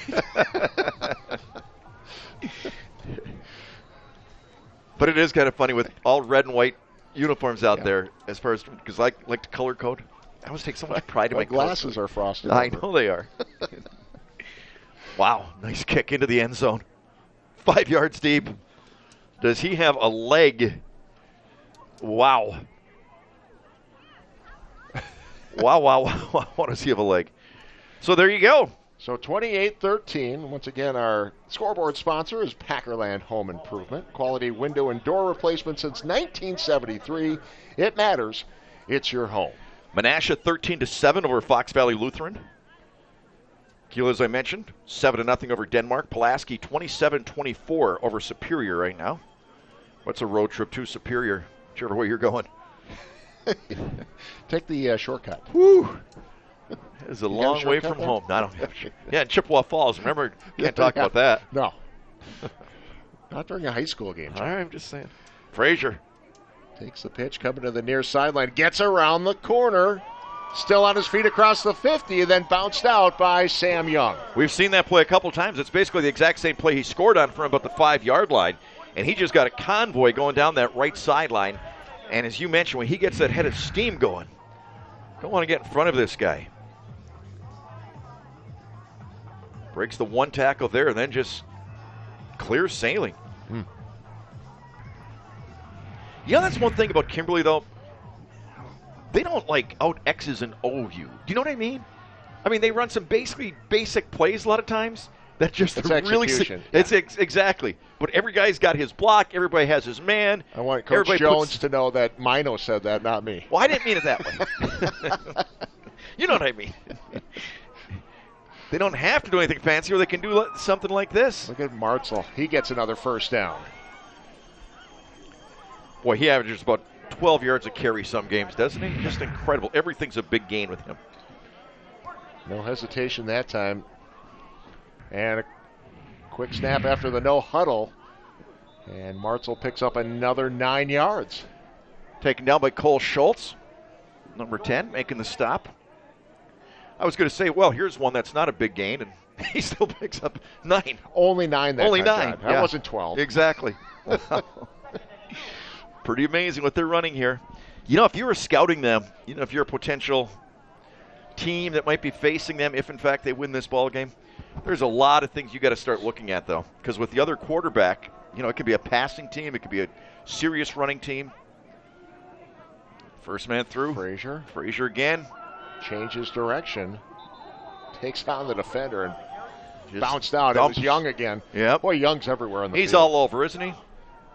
They've got 2 candidates for State Player of the Year honors, which is pretty cool. We're talking to Coach for the game about that. So, I mean, Neenah's really had a great program over the last few years. But they've got to dig deep right now. This is important for them over these next 5 minutes. Kimberly trying to open this one up. Leading by 15. And Martzel fakes the handoff. Trying to get around, but it brought down. It was Van Dyke. Yeah, nice job, Jack Van Dyke. I mean, he's got great size. He's 6'5". Great leg and great leg. Terrific tackle that time. Another look at it. Yep, and he was the only guy that could take him down. West Pier, by the way, leading 21-17. Coleman leading 20-14 over Manawa. So 2nd and 2. And during halftime, we've got some graphics for you. We can go through all the area teams that are playing in the playoffs tonight. So stick around for that. Crossing Mino's ticker. And Martzel. Big play. Number 51 coming over to make the stop. Reed Kopel, 6'1", 210-pound linebacker. Fond du Lac, by the way, leading 16-14 over Sun Prairie. So 3rd and 3, one of the few third downs we've seen tonight for Kimberly. See what they do with it. Of course, 4-down territory, right? Absolutely. I was waiting for it. I was going to let you do one. Finally. Right. All season long. Week 11, I get 11. to say it. I let you have one. Under 4 minutes to go in this half. Frazier. And fighting through the defense. Is he going to make it? And look at the Rocket defense step up. I don't think so. Yeah, right at the goal line. Right at the goal line. So bring up 4th and 1. Last time they were in this situation, they just went behind the big man, number 60. Oh, he got the first down. I'm sorry. Yeah. Enough for a first down. Yes. So a 1st and goal coming up. Yes. Sorry. You got me all miscabobulated. Yeah. Sorry about that. Well, It was a third down. You know what? On this window here, I'm trying to look around. It's so steamed up. I can't. You are fogging up the window. I am fogging up the window of the press box. Trying to look around this corner here. So a 1st and goal from the 1. Martzel waits for the snap with Frazier in the backfield. Frazier takes the handoff. This time he's in. Touchdown, Papermakers. Another impressive drive. They have scored on every possession of the ball game so far, and they are doing it in just bread and butter fashion. Martzel in the Wildcat, Frazier on the ground, just pounding it with big yards. And this is a game Neenah squad. I mean, they're bringing it, but Kimberly's just overwhelming tonight. Just overwhelming. Chilton leading Kewanee now, 19-13. St. Croix Central leading Freedom, 29-13. And the extra point is good by Zeibel. So it's 35-13. Well, that was big for Kimberly going into the locker room here. There's still 3.5 minutes to go. Neenah could still do something. Another look at it right here. Just follows the big man up front. Takes in for the score. Got the lead block there that time from number 37, Michael Smarzinski. Well, Frazier with 2 touchdowns now. Martzel with 2 touchdowns. Wennick with a touchdown. You know what's still surprising, though, Tim, when you go through these rosters, how many juniors there are playing for both teams? Yeah. I mean, don't be shocked if these two teams face each other next year, same time, same locale or something. There are a lot of underclassmen playing for both these schools. Well, they both met in level 2 last year. And that went right down to the wire in a 7-3 victory for Kimberly. That was a heartbreaker. Talking to Coach about that one tonight, I could still see a little bit of the, almost like the hurt in his eyes. Yep. That was such Steve a big Young game. From the Rockets. Neenah's always a fun place to do games at, though, too. Great stadium there, Yeah. great setup. Absolutely. I think that's a really cool setup they have there. We had 3 games there last year. I think so, yeah. We had a first-round game against Preble. Yep, in the playoffs that they won, that Neenah won. And then we also saw we them did against Fond du Lac and Kimberly. Yes. So, yeah. Yeah, 3 losses for Neenah last year, and they're the top 2 teams in the state. So here's the kick, fielded at the 15-yard line. Nice And cut. Colin Clowery still on his feet. Nice looking to get job. to the 50. He's going to be just shy, but great field position here for Absolutely. the Rockets. Westy Pier, by the way, now leading 28-17 in that ball game. 28-17 for the Phantoms. Boy, that's another nice team, though, too, isn't it? Saw them earlier this year. Absolutely. 17 seconds left in that first half at West Pier. Got a reporter on the ground over there. Nice. Yeah. I got a reporter on the couch. Well, the scores are actually coming from the reporter on the ground to her husband watching the game on TV. Nice. Flag on the play here. As Ooh, that almost one is intercepted. almost picked off. 44-44.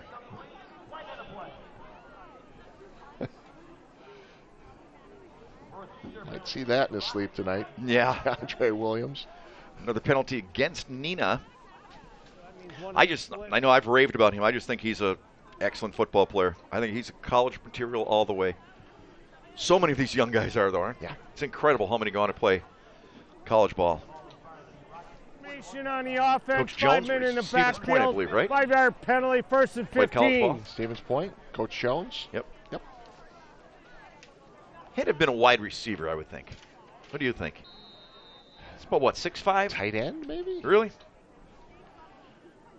It's got to be tough. He wears a Gulf visor in cold weather. Yeah, you could wear a scarf. I know. Did I mention that in the like pregame? I was in the pregame. Yeah, it looked like it had something going, but that closed up fairly quickly. Colin McClowry with the carry. Let's move inside 3 minutes here. Well, I don't blame them, but Neenah seems to have lost a little spunk right now. And again, it's only natural. Let's see if they can put together a strong 2.5 minutes to close out this first half. Yeah, score before the half would be huge. for this team, at least emotionally. Absolutely. Try to stay in this game, try to keep the season alive. Elkin, I don't know how he escaped No, that I don't sack. either. Now winds up and This is a jump ball. Oh, pass interference should be. No? Ah, interesting. no call, and I think that's Elkin shaking up on the other end of the field, and it is. Oh, wow. Yeah, way over here. Must have been after the throw. Must have gotten hit right after the throw. He's going to be coming out, it looks like. Or is that something you hate to see? Medical staff going out and checking him out. Did a great job keeping this play alive. Then must have gotten hit right there. But right there, I thought pass interference. Yeah, so did the crowd. At least a few people, you could hear them react to that. But right now, the main concern with the safety and health of Luke Elkin, the quarterback. Well, he's sitting up now. He's sitting up. That's a good sight. It's almost like once they're sitting up, good things can happen after that. Yeah, it looks like two players probably hit him as soon as he let that one go. And he's walking off. That's great to see. Just a tremendous football player. Tough. Well, he's worked hard tonight. Hard as nails, you bet. You bet. Yeah, and, you know. He's gingerly walking off, but well, that's good to see. Hopefully he'll come back in the second half, play some more football. Only a junior, so obviously he'll be back in next year. Bigger and better than ever. Well, now you've got a 3rd and 11. And a backup quarterback that's been on the sidelines. And I think it's going to be a McClowry. Right, who has actually played a lot McClowry this year. Peyton McClowry, he's played a lot. He's another junior, 6'2", 170-pound junior. But just a tough situation, come in on a cold night where you've been standing on the sidelines. And, oh yeah, you got to go up against this defense. Plenty of time. Buys a little bit more, and that is almost picked off. Look at that, 1, 2, 3, 4, 5 defenders over there. I mean, they are reading their keys. They are staying home. They are staying with their men. Well, you're right. That's a tough situation to come in on a 3rd and 11. Another score for you here. First time we got this one. Hilbert, 35-0 lead over Catholic Central. Hilbert played well this year. Hilbert Wolves. Kewanee, this one's back and forth. Kewanee now leads Chilton, 20-19. Kakana leads Hortonville at halftime, 10-0. So a punting situation. High snap. High booming punt. 20. No fair catch, I guess. Everybody paused momentarily. Everybody. Okay, So inside 2 minutes to go. Yep, 1:54 on the clock. And you know one thing. Kimberly never, how shall I put it, rests on their laurels late in first halves. No. They'll be going for the score. No question. Superior now leading Pulaski late, 30-27. Was that a 6 o'clock start? Had to have been, if it's late. Yeah. Some do that, I think, for the weather. Don't they? Just kind of. Well, and travel, too. Yeah. We'll be getting back at 2 o'clock in the morning. Right. Yeah, it was a 6 o'clock start at Pulaski tonight. I mean, 1 o'clock's fine, but 2 o'clock, that's where we go. That's where you draw the line. Martzel. It's a couple. As it winds down here in 2 minutes to play. You know, this Kimberly team, though, looking at it, again, if you're scouting them, I mean, Martzel is just one of the best players we've seen. Frazier's one of the toughest runners we've seen. They got a great blocking back. They got some of the biggest offensive linemen you'll find. I mean, this is a formidable football. Great receiver, great linebackers. Their DBs have just been blanketing the wide receivers. Flag on the play. Legal procedure, possibly.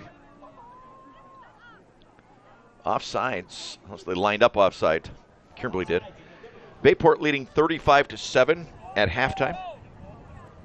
Dead ball foul, As they continue to encroachment. roll. On the Juggernaut. offense.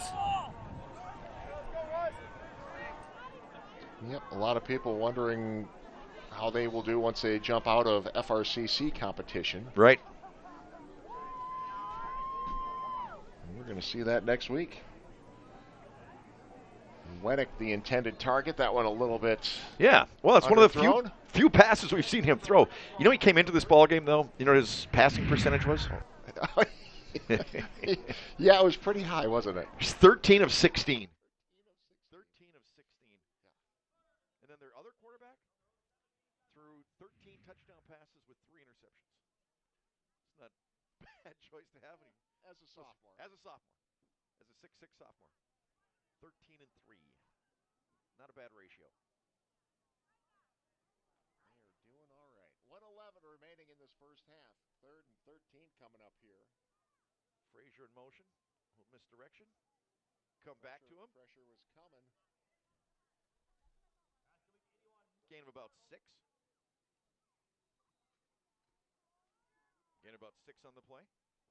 Brings up a 4th down. So their first punt of the ball game. First punt of the game coming up right now.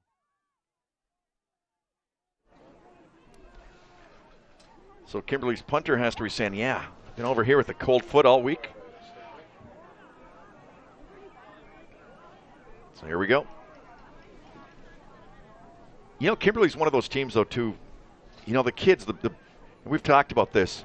They foster this at such a young age to be part of the Kimberly tradition. I've been here for these junior high basketball type things that they do, and it's just incredible. You get like 100 kids that take part. It's just insane how all these young kids here, and they really foster that with the team, is making sure all the really, really, really young kids. I mean, here you get like these 4 kids playing flag football on the sidelines before the game, you know, coaches' kids or whatever. I mean, they really, really hone in getting these kids involved with the program at an early age. Well, and talking about the kids playing basketball, ran into Lucky Words. Yeah, that was great to see Lucky. He's got another great basketball coach team coming up. You bet. He doesn't have many bad ones. No. Had a good talk. Or Troy Cullen on the girls' side. Huh? Troy Cullen on the same way on the girls' side for basketball. Yeah. Yeah, you're right. Yeah, I know you're a big part of that. Yeah, just ask me. Troy will really short punt. Bounces at the 35. Goes to about the 38, 39. So great field position. Maybe an opportunity with here 40 for the seconds Rockets. left to go. 47 seconds left to go in the first half. We talked about just getting a little bit of momentum going into that locker room. Yep. Locker room for the Rockets. Well, I believe Pulaski, it's a final. They lost 36-27 to Superior. So Superior knocks off Pulaski. 36-27, and again, that makes that road trip a little bit easier for Superior. Right, but absolutely. Wow, what a nice season for Pulaski this year. Fantastic. Unfortunately, coming to an end, so one of our local teams out here in level 2. Meanwhile, this is a 1st and 10 from the 39, incomplete. We're looking for Young. Yep, strong arm. The boy threw a frozen rope out there. Again, for this quarterback to have been on the sideline, saw this game.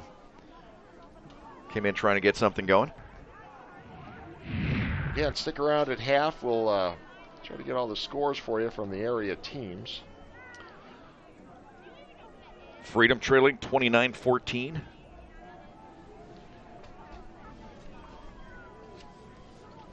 Three wide receivers to the right, one to the left. And he's going to be taken down.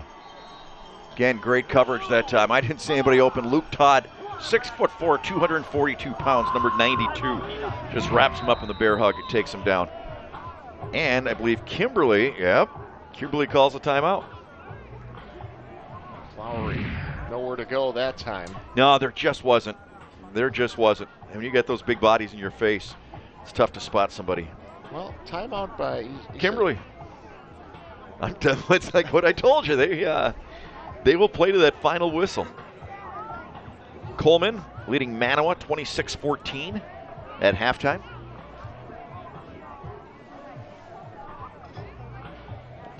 You know, Neenah's one of these teams, though, too. They've been, knocking on the door. They've got these good teams, but you also happen to have one of the top 3 teams in the entire state 5 miles down the road from you. You know what I mean? Sometimes it's like, it's like that's a major hurdle to get over. Yeah. Neenah, Appleton North. Yeah, exactly. I mean, great teams, really good teams. But this is what you have to go through. So a 3rd and 13. Nice snap. McClowry has a man and nowhere to go. Loss on the play. Played perfectly by the defense that time. DeAndre Williams, number 44, went over there. They did not bite. Try to get that screen pass. They faked it one way, try getting it back over to the left. And Kimberly just wasn't fooled. Josh Cradleball with the reception. And I think that's going to wind her down. And it does. First half comes to an end. A lot of fireworks. A lot of fireworks in this one. Back and forth we went at the beginning, but Kimberly starts to pull away. 35-13 at the intermission. We'll take a look at scores from around the area in Level 2 playoff action. When we come back, you're watching Showdown on My New 32.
It is halftime here at Paper Makers Stadium, and the halftime show brought to you by Gandrud West Mason Value Center, where selection, dependability, and value collide, and no challenge flags are needed.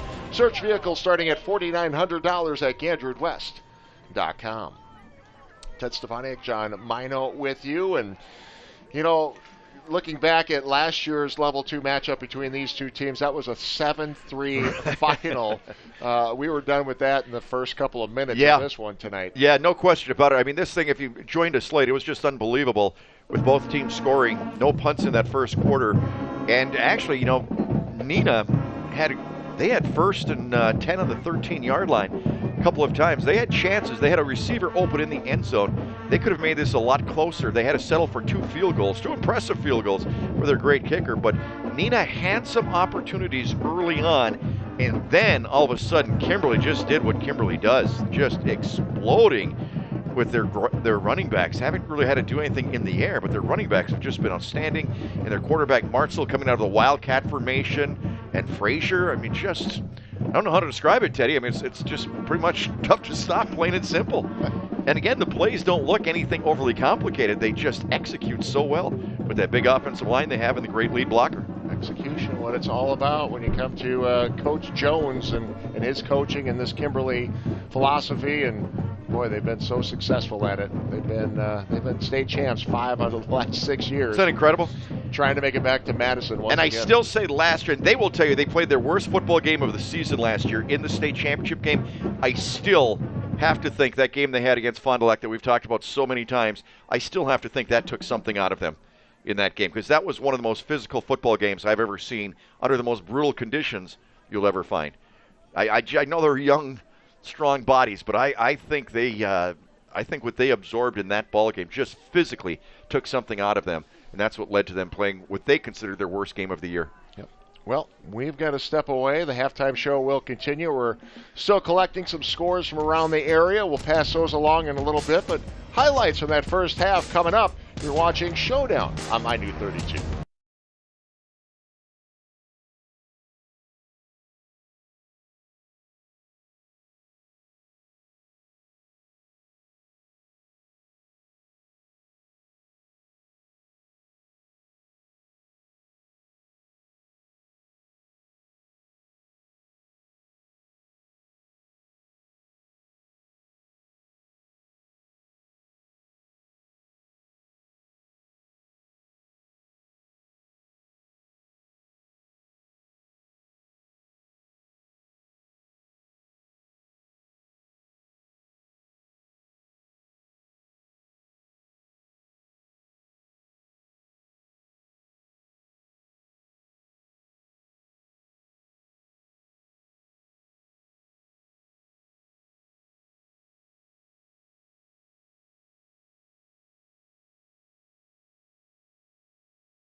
Back at Paper Makers Stadium, where it is halftime. Kimberly leading Neenah 35-13. Let's take a look at some of those first half highlights, Johnny. Well, as we mentioned, Ted, that first quarter especially was just absolutely unbelievable. Just an explosion of points. Both teams came out strong, although really this was a tough play early on for Neenah. One of the first plays of the ball game, they fumble, Kimberly recovers, and as we mentioned before, Kimberly will make you pay. Nice pass right there, Caden Pendleton over to an outstanding wide receiver. Connor Winnick, 6'4", 177. He takes it a distance, those long legs, takes in for the score as Kimberly took the early lead. Tell you what, though, Neenah has a weapon right here. Luke Elkin, their quarterback, just a big, strong kid, just powers his way in for the touchdown as they come back to tie this one up. But Frazier is just a monster out there tonight with the way he's been running. Had that head of speed, took it around left and for the touchdown. They regained the lead, and then they just kept rolling right here. Nice little misdirection. And forget about what this guy puts on the Jets, Alec Martzel. 1,200 yards rushing this season, and he's got a whole bunch more right there in a 55-yard touchdown run. That's when Kimberly started pulling away. 1 yard run here, gets behind his big offensive lineman, walks into the end zone. A couple of field goals for Neenah in the first half. But this Kimberly juggernaut just keeps rolling right now. And that's where they have this lead right now at halftime, 35-13. All right, when we come back, look around the area at those level 2 scores. That's coming up next. You're watching Showdown on My New 32.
Back at Papermaker Stadium, where it's 35-13 in this Division I Level 2 playoff matchup. Let's take a look at some of the other scores from the area in Division I. Sun Prairie has just taken the lead over Fond du Lac. That in the third quarter. And they'll take on the winner of Middleton Madison Memorial. Also in Division I. Go ahead and change that graph. There we go. Or Division II. It is Superior with a victory over Pulaski. That game started at 6 o'clock tonight, so Superior moving on. They're waiting for the winner of Kaukauna-Hortonville. Kaukauna with a 3-point lead in the third. West Pier over Grafton, 23-17.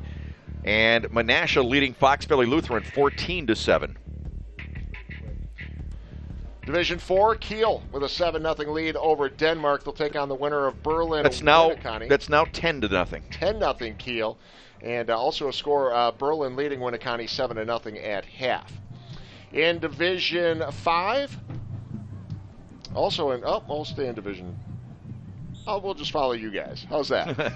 Holstein with a lead over Amherst tonight, 14-6, while Kewanee a 1-point lead over Chilton. Good game in Auburndale tonight. That game against Abbotsford, and then Coleman leading Manawa 20-7. Cambridge 28-0 lead over Racine Lutheran, and St. Mary Springs up early on Johnson's Creek 27-0. That one's still going on. And then in Division 7, Hilbert, wow, they've been terrific this season. 35-0 over Catholic Central. That is at half. And then Lourdes Academy also leading Reedsville 31-7. Let's go back to some Division 1 scores. Of course, our game 35-13. They'll take on the winner of Appleton North and DC Everest. And right now, Appleton North at half now, that game has changed. Appleton North leads 28-6. Also, it's Bayport beating up on Preble right now, 35-7 at half. They'll take on the winner of Marquette and Milwaukee Marshall, and Marquette in control of that. By the way, an update: Westy Pier now leads 28-17. Westy Pier with the lead in that ball game. All right, that'll do it for the halftime show. The halftime show, of course, brought to you by Gandrud West Mason Value Center, where selection, dependability, and value collide, and no challenge flags are needed. Search vehicles starting at $4,900 at GandrudWest.com. We'll be right back.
Well, one more half of football to go here in level 2 of the WIAA state playoffs. Kimberly will start this third quarter with a 35-13 lead over Neenah. Ted Stevaniak, John Mino with you. Yes, sir. Tell you what, though, Teddy, this Neenah team, I hope the young quarterback comes back in. I mean, he went down with an injury. That was Luke Elkin. And if you joined us late, that first quarter was outstanding. I've never seen an effort like he gave in that first quarter. And then they kind of got out of their hands a little bit with Kimberly with the way they just exploded for touchdown after touchdown. But that young man was just playing outstanding football. I hope we just at least see him back on the field here in the second half. He went out with that injury, but I'd like to see him do some of that magic he was doing early on. Just outstanding. Good player, without a doubt. And it'll be Neenah kicking off to Kimberly to start this second half. Elkin, just a junior, who you were talking about.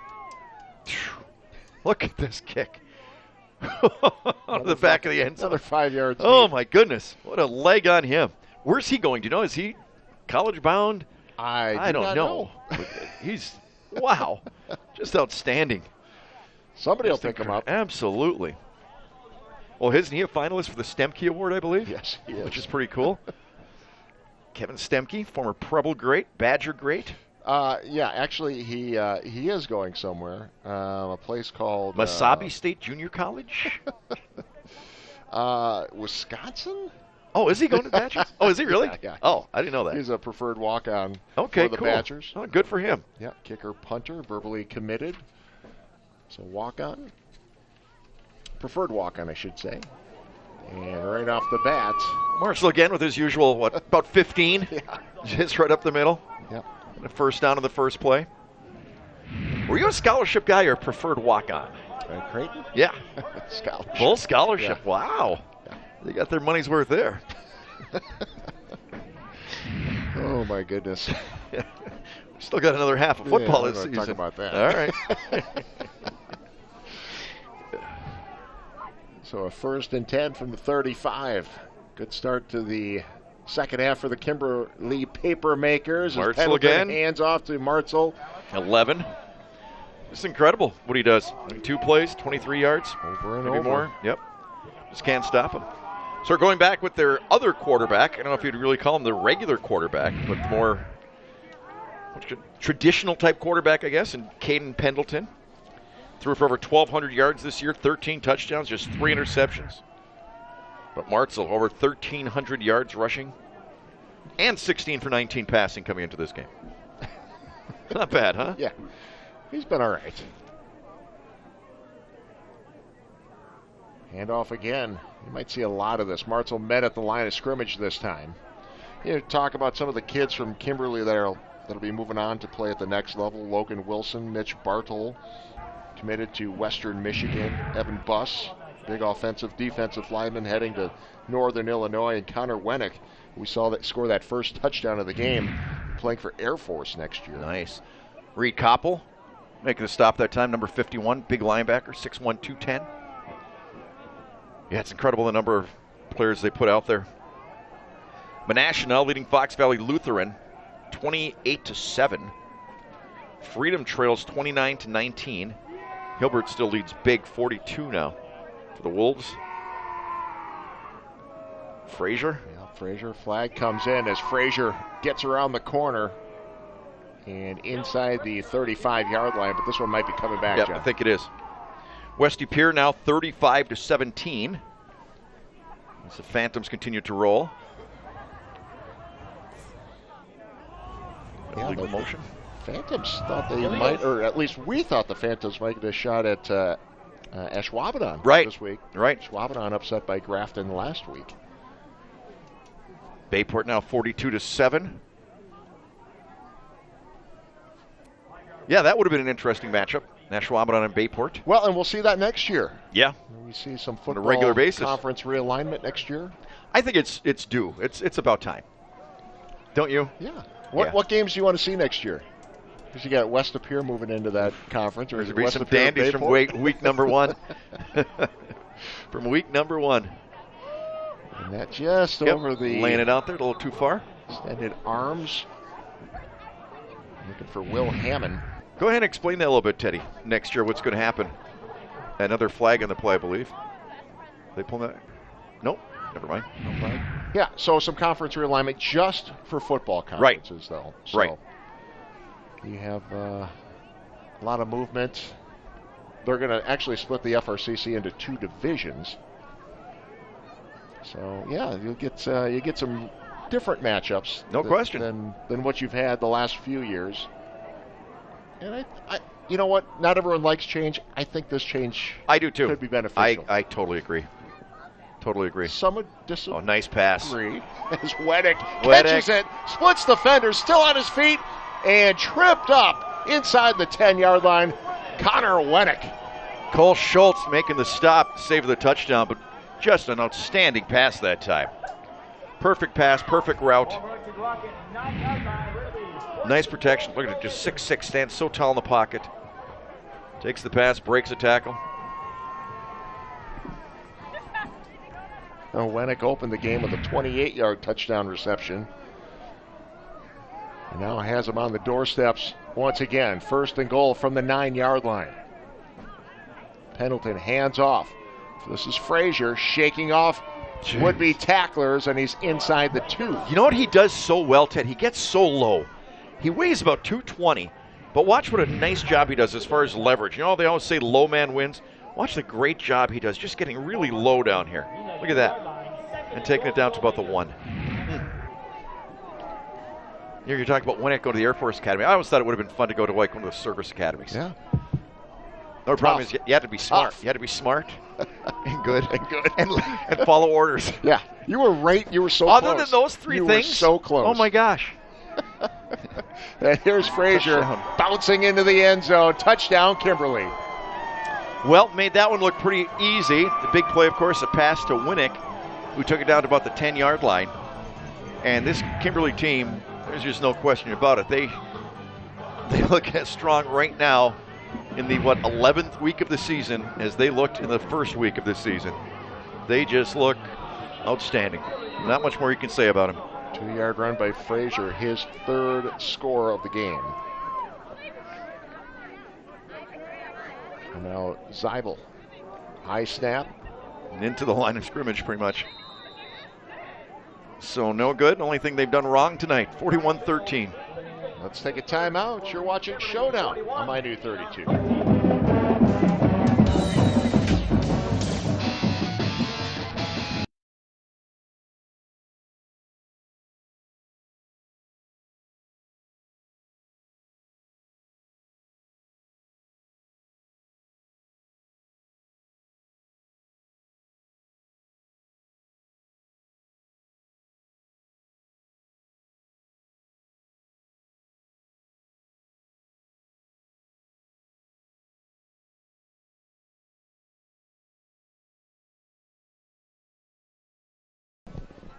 So 41-13, 8:36 remaining in the 3rd quarter, and Kimberly doing what Kimberly does. And we saw them in week 3. We saw them in week 9. It was quite impressive to see the improvement that the team made in those few weeks.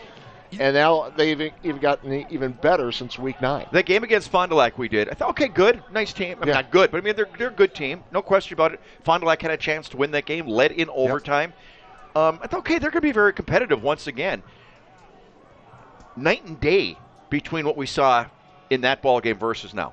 The number of weapons they have, the different number of weapons. But you have to remember something. In that ball game, their starting quarterback had gotten hurt was it the scrimmage the week before? Yeah. So their quarterback, and then Pendleton got hurt in that ball game, a really bad sprained ankle. So I think they had to have some learning pains early in the season trying to get used to the new quarterback, who's done an outstanding job, though, just outstanding. St. Mary Springs continues to roll. Do they ever have an off year? 48-0 in the 3rd. Oh, nice return. Across the 50, still going. Was it the kicker? And then a flag comes in late. And that might go against, well, let's see what the call is on this one. It came in late here. Well, what a return. It was outstanding. Nice little spark. They've had some nice returns, actually, in the ball game tonight. It's been one of their fortes, is kickoff returns. Yeah, this is going to go against Kimberly. Personal foul, face mask. We're going to take it from here. Want to bring it down inside the 30. A boost here for the Rockets. By the way, Fond du Lac leading Sun Prairie 24-20. We have a personal foul, that face one back and mask forth on all the game. tackle, 15 yards from the end of the run. First She down. brings it inside the 20. About the 19. Another look at it. Speedster, Chase Hanselman. Nice return. Or was it McClowry? McClowry. Yep. McClowry, sorry. Yep. So they will start on the 19-yard line. Okay, and Elkin is back in the game. Yep. And this is what he does. Gain of The almost way 10. he left, Yeah. I was concerned he wasn't going to come back in, so it is great Thought to the see same thing.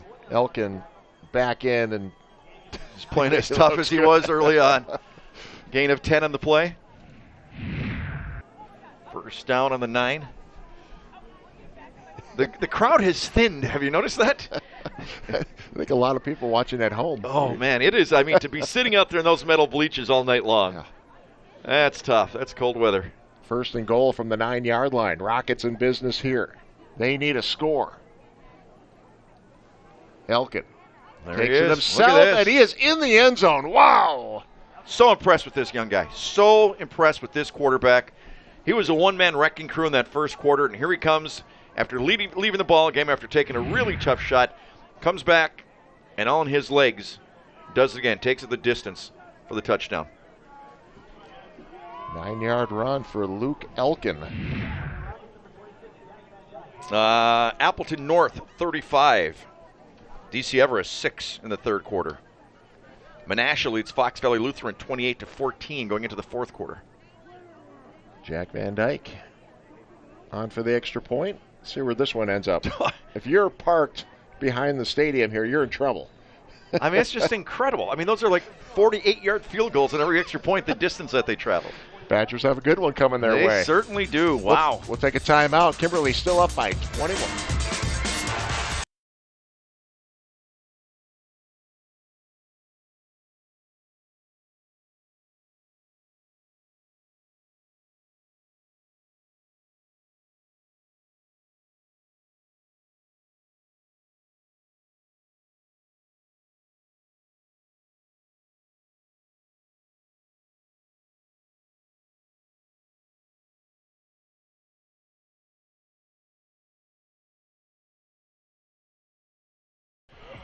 Packerland Home Improvements, one of our season-long sponsors. Have to thank them and everyone else. And, of course, Packerland Home Improvements, our scoreboard sponsor tonight. Packerland Home Improvements, quality window and door replacement since 1973. It matters. It's your home. Had great sponsors again this year. Yeah. All the way across the board. Sponsors really buy into the local sports. You bet. Bringing that. Yeah, it's Nothing pretty better. special to play on broadcast TV. No question. Yeah. No question Don't about see it. a lot of that anymore. In fact, Nope. we're the only ones in the area now. It's been fun to do. Sorry this is our last game. Yeah. Yeah, unfortunately, this will be the last high school football game of the season for us. Now it becomes basketball season for you. Hard to believe. I know, right? Although not really when you're standing outside here in this weather. It feels like basketball season. Wow, another nice kick. Forget about it. Out of the end zone. Like literally out of the end zone. Out of the Not end on the zone. bounce. Not on the bounce. Out of the end zone on the fly. Well, I think Jack heard you say, is he going to play anymore? I think so too. Sorry about that, Jack. Yeah, I'm going to Wisconsin. man. Well, I'll tell you what, you keep kicking like that, you're not going to be paying for school. I'll tell you. Hey, Sam Young, senior, also preferred walk-on at North Dakota State. Great program. So he's verbally committed there. And then you've got several other players that are looking at opportunities at D2, D3 levels. As Kimberly goes back to work. Martzel on his own and could go. Weaving, trying to get away from two receivers, and he's going to be tracked down by Jack Van Dyke. Wow. That's incredible. We got to get, I know we don't do stats here. We're going to find out how many yards rushing he has. This is unbelievable. Just incredible. Wow. And you know, as you're 60 yards, 61 yards on that one. to go with his 55-yard touchdown run of earlier. Amazing. Truthfully, one of the great performances we've seen ever.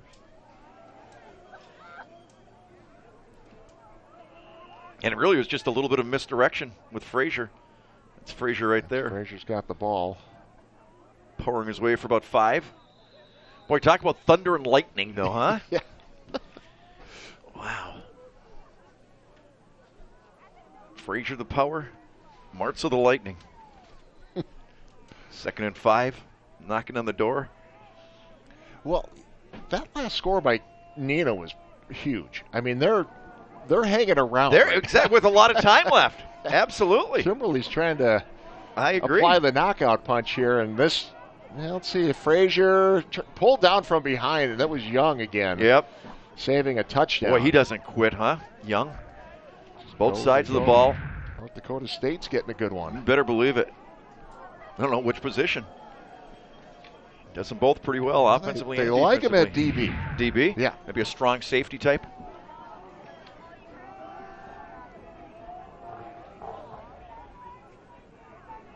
Just trying to check. What is his size? 5'11", 180. Good size. Great size. So a first down for the Papermakers. This brings up 1st and goal from the 4-yard line. As Pendleton Flags. gives it to Frazier. Touchdown, but flag might be bringing it back. Let's find out. By the way, Sun Prairie now leads Fond du Lac 27-24. We have a Coming back sideline warning So that one's been going on back and Kimberly. forth. Sideline Freedom trails warning. by 10, 36-26 Coach's in the third. staff got to get back. Bayport up 49-7 Touchdown counts. in the 4th.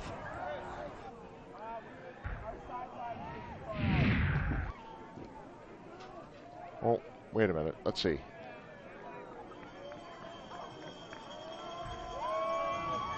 Okay, so touchdown. It is a touchdown. Okay. Did they pick up the flag? I missed that one, I'll be honest with you. I wasn't sure. All right, so All right. touchdown Kimberly. I'm sorry, I had my head down going through all these scores. Yeah. I thought you were paying attention. It was, well, Yeah. the extra point is good. So let's take a timeout. It's 48-20. Frazier with the touchdown. A little confusion on the call, but Kimberly up big. We'll be back after this timeout.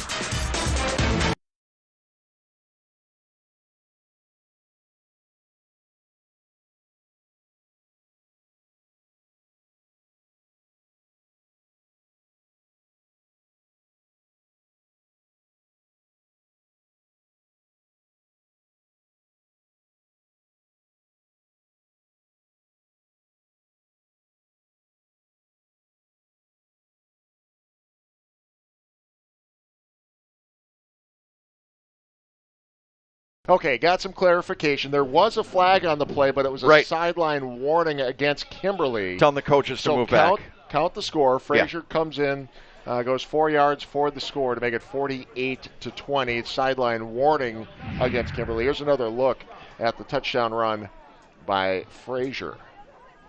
What's that, 4 for him now? Yeah. Coleman 32, Manawa 22, 4th quarter. Couple of northern schools. So 48-28. I take off my shoes and count. That's 20, Is this 29 touchdowns for Frazier rushing for the this year. season. Is this the most we've seen? Most points we've seen in a game we've ever done? No. No? No. What was more? We did Kick see to a the 15. Bayport, we did see a Bayport team. Another earlier this handoff. year. They tried that 3 times today. Works pretty well for them. Young. That's the third. But on the other 2, there were penalties. This one there wasn't. But they tried that same one 3 times now. Yeah, I believe when we saw Bayport play De Pere, it was 55-0. So. Oh, that. Yeah. But I mean combined scores. Combined. Yes. Combined. I think it is. I'm going with yes. All right. That's just my answer. I'm going with yes. You know what? I want to see what Neenah does here. They don't quit. Watch this quarterback. He'll still get something. He'll move it down the field.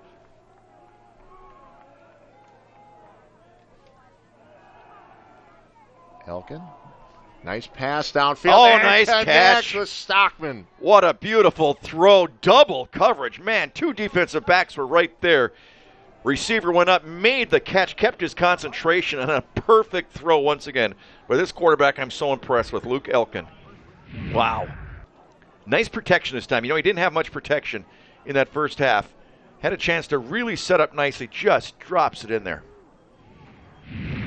Nice play. Brings it all the way to the 33-yard line. And Stockman went to the sideline after that catch. Terrific catch. Once again, great coverage with just a great play. Great play by the quarterback, great play by the wide receiver. Elkin trying to get his running back set. 1st and 10 from the 33. Elkin, ooh, great change of direction. Great change of direction. In there quickly was number 42, Zach Arndt for Kimberly. Elkin stopped on a dime right there. Made the cut. Pick up about 5, maybe 4.5. Westy Pier leading Grafton now 42-17 in the 4th. So pulling away in that one. St. Mary Springs 48-0. That's a final. West of Pier with a final? No. Oh, St. Mary Springs. St. Mary Springs. Yeah. Westy Pier in the 4th quarter. 2nd and 6.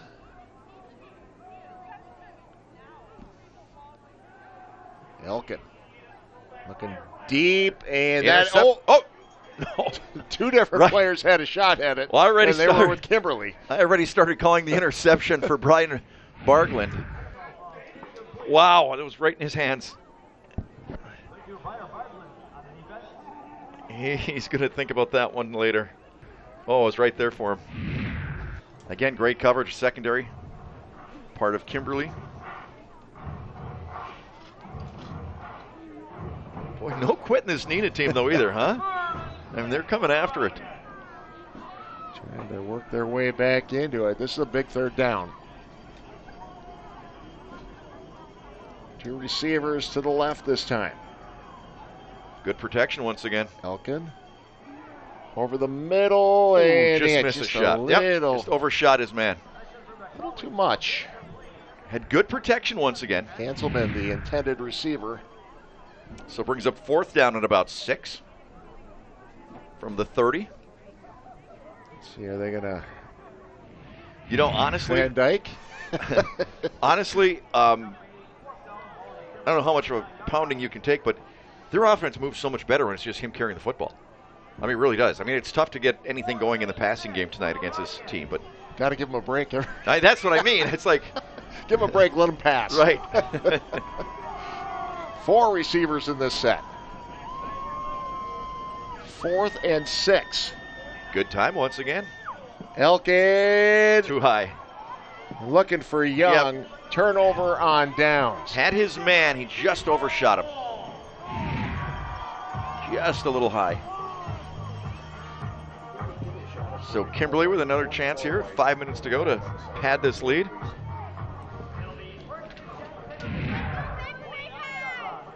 Well, Elkin's been doing just about everything. And one thing we haven't talked about, John, with Elkin is the fact that he's also the long snapper. Is he really? I did not know that. He's a top 5 long snapper in the class of 2021 in the country. Really? So he's drawn interest from teams like Iowa and Purdue. Wow. That's a long snapper. That's outstanding. On top of everything else he's doing. There's Martzel. Kakana, by the way, leading Hortonville 20-14 in the 4th. It's a good ball game. And officials timeout on the field. Not sure why, but it is. Now they start it up again. When have you ever seen a quarterback as a long snapper? Never. That's the only time I've never heard that before. Have you? In 1920, John. Thinking of a team from 1920. Pity. Who am I thinking of? Who am I thinking of? Martzel. The middle gets a couple, but not much more. Well, I'll tell you what. I don't know what kind of an offense they really. There's this little bit of a hybrid Wildcat with him. Kimberly runs the pure Wildcat with Martzel.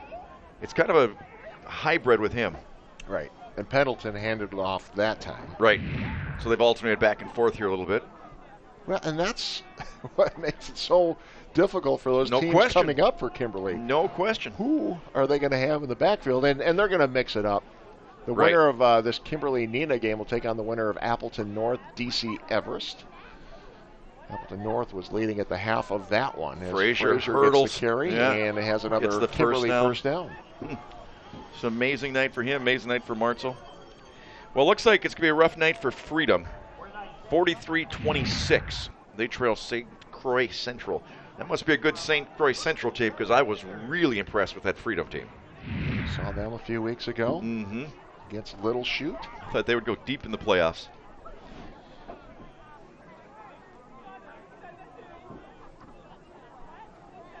So we have a fresh set of downs, ball on the 42-yard line.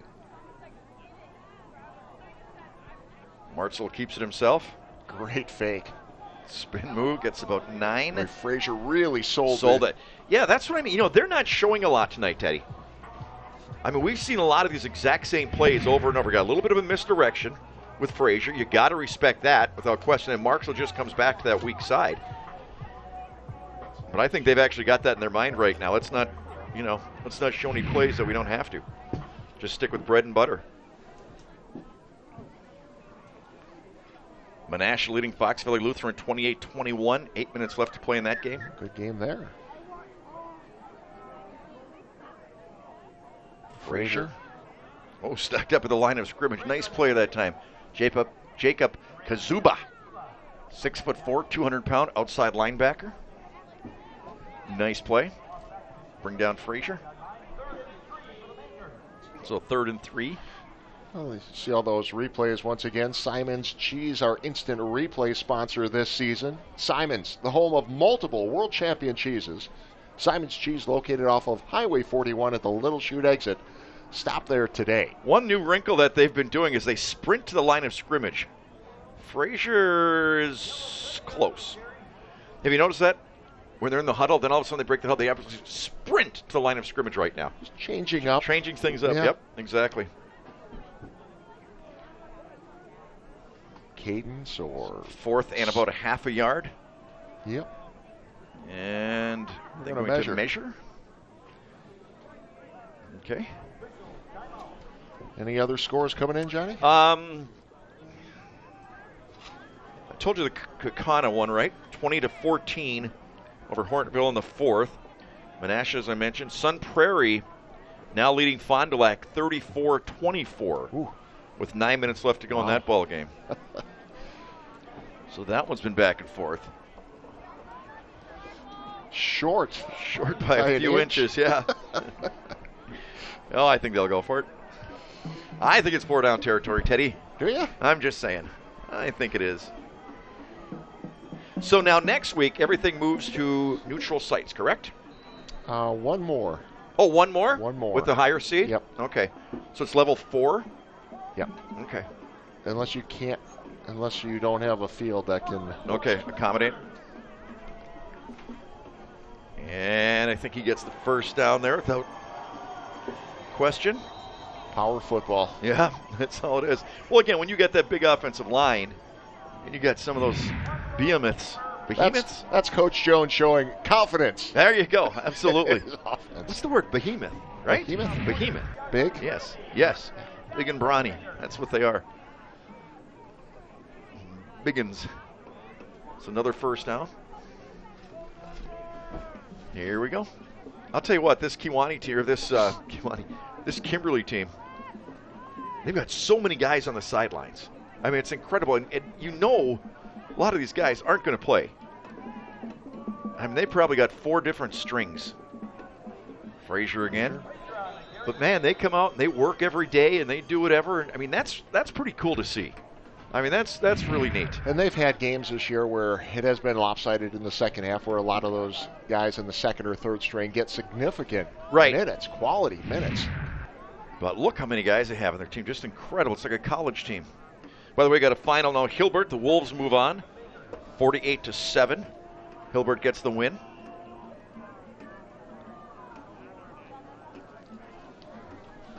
They will take on the winner of Lourdes Academy and Reedsville. Lourdes Academy in control of that one at half. Frazier again. Stacked up. Remember those great Hilbert teams with Coach Mike Moreau? We did a Back in game the there day? years ago. Hilbert? Yes. Yes. Years and years I remember ago. that. I remember that. And I Because wanted- you know what I remember? What? The kids got in trouble because it was homecoming. And they did something the night before and they benched a Okay, bunch let's of not players. talk about that. Remember that, though?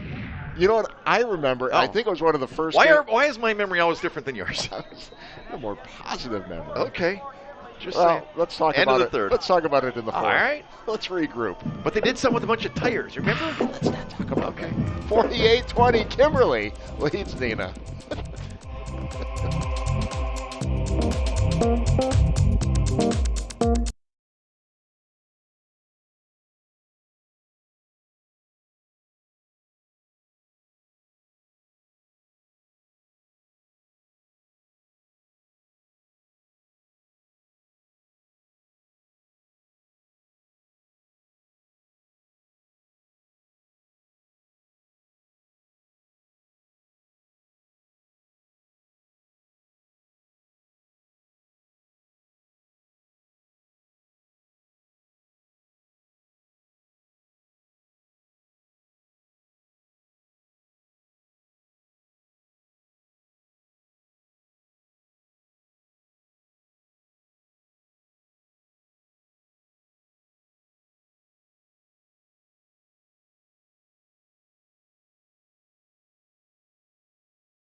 Well, getting ready for the start of the fourth quarter. The band is calling it a night.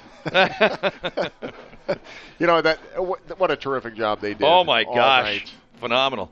How great were they down there on the sidelines? We were doing the pregame show. Wasn't that great? I'll tell you what, they're loud. They're loud. They are 100 strong, it seems like. As Frazier gets another first down. Start the fourth quarter here. So what do you remember about that Hilbert game? I want to. It was shortly after County Stadium had closed, and I thought the lights. Oh, came. no. They were from Minnesota. Are you sure? Yes. I thought it was County Stadium. No, it was from Minnesota, I believe, Okay. where they got the lights. Okay. Yes. And the chairs, the seats. Okay. Yeah. Take my word Something for it. about lights. Something about chairs. Yes, they got it from when they closed down the old Minnesota Twins Park. Of course, this all comes on the heels of Hilbert advancing to level 3 with their undefeated season. There's Frazier again. He just keeps motoring. That had to be in the late 90s probably, wasn't it? When would that have been? No, we started broadcasting Showdown games in 2002. Okay. All right. How old are you? I don't remember. Wow. Okay. We've seen a couple of games. Yeah, I've seen a over the lot of years. football over the years. Lots of it. First game we ever did was Neenah. Neenah Fond du Lac. That's right. When I went to the wrong city. You went to Fond du Lac Yeah. instead of Neenah. The game was in Neenah. I thought, oh boy, who's this Mino guy? It's been downhill ever since. Here's Martzel. Nice carry up to about the 10. Yeah, 17 years later, we're still together. What is the Now best? I bring you to games. Yeah. Stick you in the car and bring you with me. We carpool. As we both eat our one little hamburger on the way down. Yep.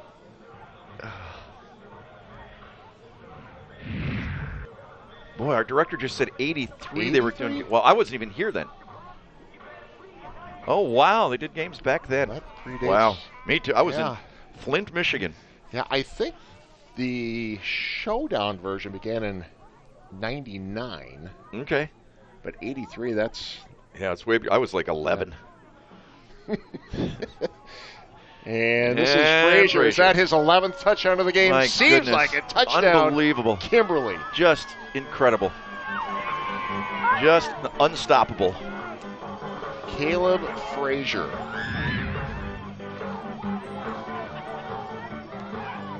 Five touchdown runs on the night for Caleb Frazier. Pretty amazing.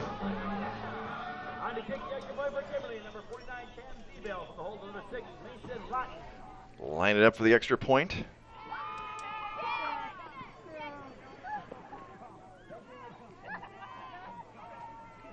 And that is good. 55-20.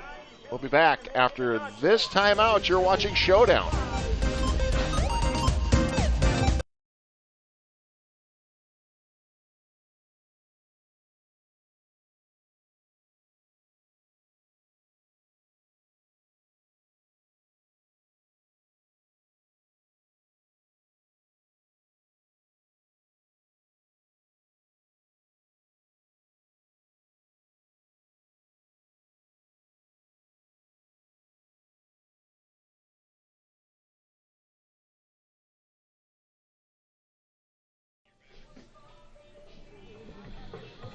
So 55-20, Kimberly now leads Neenah.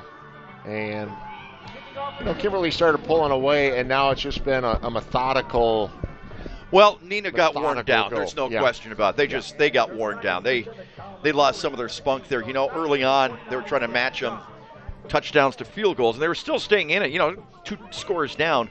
But, my goodness, you talk about a two-headed monster in Martzel and Frazier, just uncontrollable.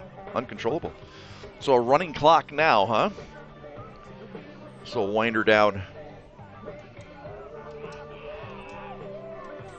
Boy, I gotta tell you, Ted, there are some matchups on the horizon over the next few weeks in high school football in the state of Wisconsin. Yeah. Aren't there, though? Well, and we encourage everyone to get out and Absolutely. see those games in person now. We're going to, right? We are. Yep. Carpool again. You drive. Buy me dinner. All those fun things. Well, you actually have another great... they're going to be sticking me in a gym. I was going to say, you've got a pretty cool gig. You'll be doing the Wisconsin Herd basketball games. Wisconsin Herd will be starting up next week. Which is very cool. NBA G League basketball, 3rd season in Oshkosh. Yep, that's awesome. We'll have that right here on WACY, My New 32. That's great. So that's why this is our last telecast of the year. Yep. Boy, we saw quite a few Milwaukee Buck players make their way up to Oshkosh for those games last year. Yeah, that's cool. I think that's really great. So there's Elkin. Steps back, fires. Sir Fly. Didn't quite get everything he wanted out of that one. Kind of came out of the follow-through kind of weird. Well, and you might expect, looking for a quick strike here. Absolutely. Hey, I'll tell you what. I give Neenah all the credit in the world, man. Not backing down at all. Still taking your shots downfield. Why not? You bet. Like you said, it's a long off season. Bayport moving on with a win tonight. 49-14. As they continue to just roll through the season, huh? And Kimberly and Bayport, as you said, a lot of people are yeah. speculating. And again, no disrespect to who teams they'll each be playing before then. Look out. Elkin crosses the 50. Nice run. But I will say, people have been talking about that possible matchup for at least a month. When both teams really, really start to separate themselves. I mean, we get asked about it all the time. Yep. All the time. We'll always say, who do you think? What do you think is better? Who do you think is better? I don't have an answer. I mean, I really don't. I just think those are two of the best football teams I've ever seen around here. It's certainly, if it happens, will certainly be one you want to see. Yep. And again, you'll have to get out there and watch that one in person if it happens. Elkin, a little bit of time. And nice pass. Connects. Big tight end. Across the 30 to the 20 and pushed out near the 15-yard line. Nice little catch and run. Josh Criddlebog, 6'1", 202-pound wide receiver. Looking for some more finals here. I told you Kiel over Denmark, right? 17-0. So they keep rolling. Chilton leading Kewanee now 34-20 in the 4th. Looking for an update on Appleton North and DC Everest. At last check, 42-6 in the 3rd. North with the lead.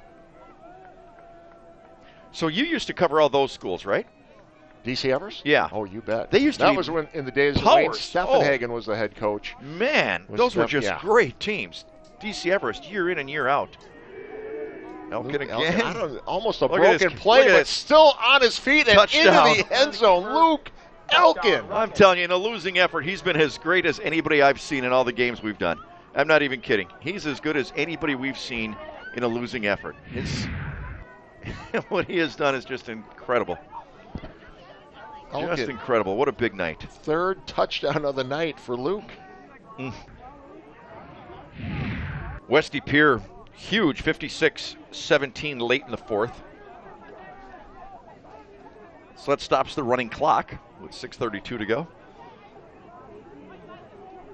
Oh, sure, some of the folks in the stands are like, really? Let's keep her going anyway. They'll go for two. Go for two.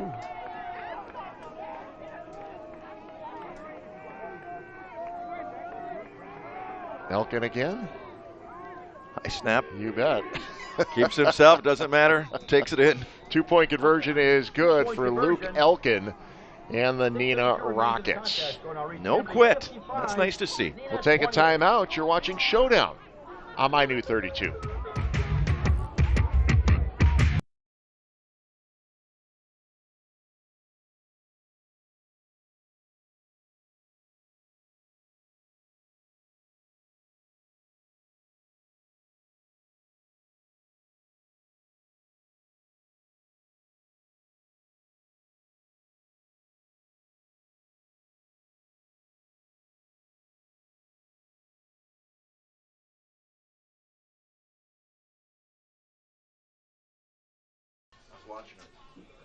Well, back at Papermaker Stadium, Coach Jones from Kimberly discussing something with the official. Not sure. No, I saw them going at it a little bit, or Coach Jones kind of going at the official a little bit before the touchdown, actually. It didn't have anything to do with really this play, another nice play by Elkin.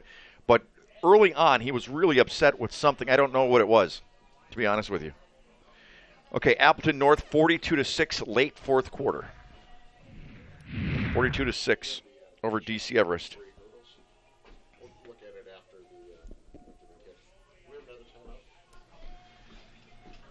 So 55-28. We got another play where Elkin did hurdle somebody, and I think that was probably what Coach Jones was upset about. We'll take a look at it after the kickoff here. Another chance to check out the leg of Jack Van Dyke. Where's this one going to end up? Oh, Pooch. Ended up with the 30. Yep. So let's go back and take a look at it, John. Yes. Maybe that's what he was upset about, because he really went after him early on. Boy, Elkin's a great runner, though, isn't he? I guess a little bit. Nothing major, I didn't think. Did you? Yeah. See, in high school, you're not allowed to. Right, to but I didn't think that players. was. I think one leg was still on the ground. One foot was still on the ground. But I don't know. Okay. Who am I to dispute an official? It's a whole bunch of new bodies coming in out there now for Kimberly.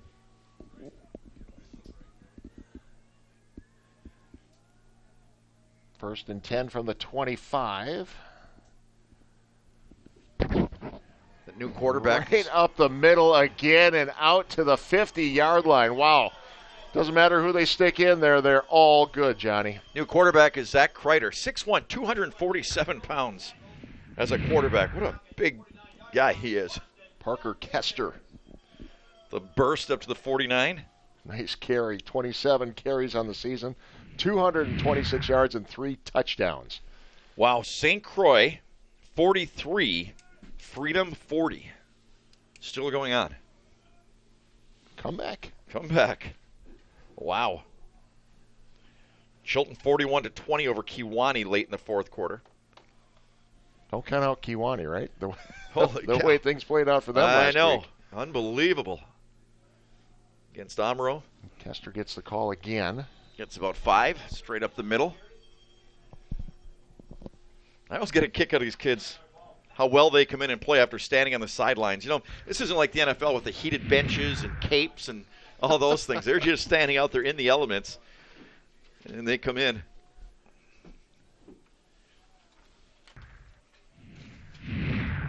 Kimberly trying to win their 54th overall playoff game. They have a 54-10 after tonight. It'll be 54-10 playoff record. 7 state championships, including 5 straight championships. Incredible, isn't it? Just incredible. Trying to keep things rolling as they head into level 3 next week. And had their unbelievable winning streak snapped last year in the first game of the year against Fond du Lac.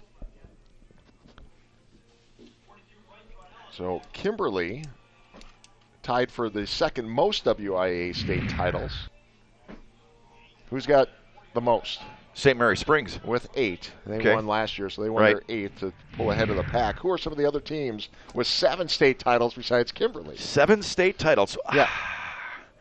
There besides Kimberly, there are 3 others. In our area at all or not? No. No. Okay, I would not know that. DC Everest, are they up in the bunch? It's probably going to be smaller schools, isn't it? Like Cuba City or something? Lancaster, Fumble and Stratford. The play. Loose ball. Who's got it? Yeah, I don't know much about those schools. I don't know where they are. Edgar and Stratford over in the Wausau area. Okay. And I was over there during their, yeah, they heyday. won 7, but yeah. Okay. They had some terrific teams over there. We'll move over here and see what Kimberly Well, you weren't does. here, though, when Manitowoc had their great run. No. That was an amazing team. I'm telling you, that was an amazing. Don Davey and those guys.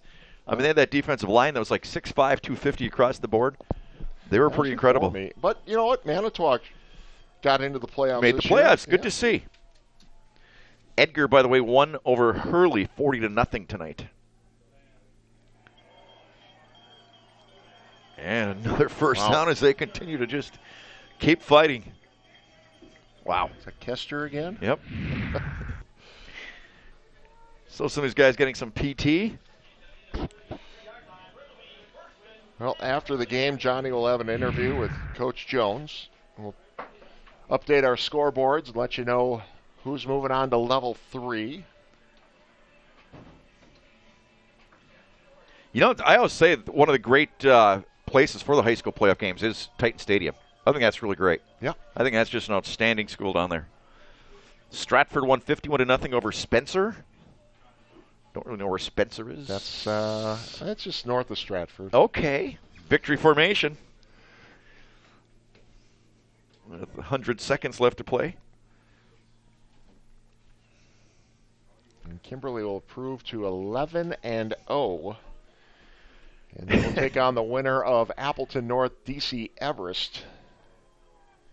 Still waiting on a final on that one. Well, yeah, but Appleton North's going to win. Leading at 42-6 late in the game. 42-6 now?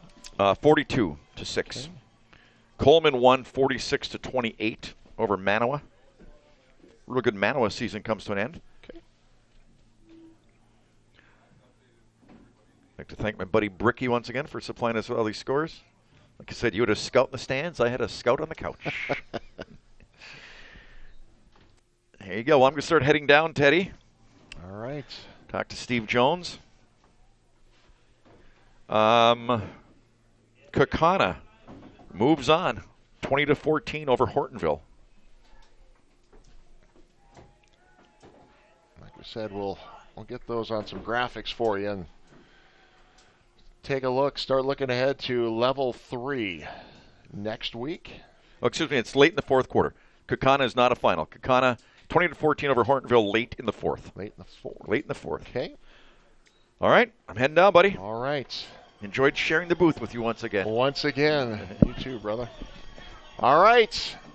Kimberly wins at 55-28 over Neenah as the Papermakers head on to level 3 next week. We'll take a timeout, come back and talk with the winning coach, and look ahead to week 3 of the playoffs after this timeout. This is Showdown.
55-28, Kimberly with a victory over Neenah tonight, waiting for the head coach of Kimberly, Steve Jones, to wrap things up with his post-game speech with his team. And we've got John down on the field, so we'll have that interview after this quick timeout. Also, the final scores from around the area. Which schools are moving on to level 3? That's coming up next on Showdown.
(55-28), Kimberly with a win over Neenah tonight. Time to hear from the winning coach. Tonight's postgame interview is brought to you by Gallagher's Pizza. Now in 4 locations, including De Pere, East Green Bay, West Green Bay, and their newest location in Swamico. John standing by with Steve Jones. Sir, well, Coach, first of all, what was that? That was incredible. Yeah, I thought we played pretty sharp tonight, especially in the first half, but really 4 quarters. You know, we didn't play perfect. We tell our kids we don't expect them to play perfect. We expect them to play at a high level as far as effort and energy and focus, but I thought we played pretty well tonight. You know, you started just sort of messing around a little bit with that Wildcat this year. You got that thing running to perfection. I don't know about perfection, but, a lot of it, too, and Alec and Caleb get a lot of attention, and rightfully so, but I think our offensive line is really gelling and playing at a high level, and, there's some pretty nice holes for those guys to run through tonight. You guys started off with a new quarterback this year. We saw in your very first games against Fond du Lac, you guys have grown exponentially since then, now that you're comfortable with everybody, haven't you?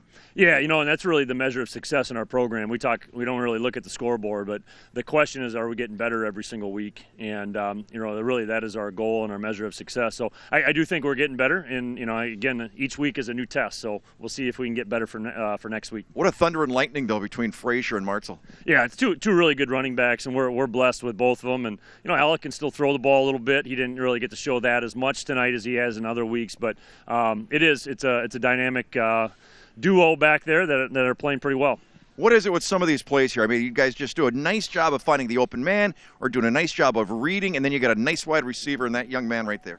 Yeah, Connor Winnick, he's pretty special as well. And, I thought Caden did really well when he was in there, too. He threw some really nice balls, and that was a huge third down conversion we had in the second half. So Caden's playing better and better, too. And, so this is a nice play here to Alec, and it shows Alec can be a receiver out there, too. So he's kind of three-dimensional. But the way you guys just try to pick teams apart, I mean, you guys do a nice job of scouting.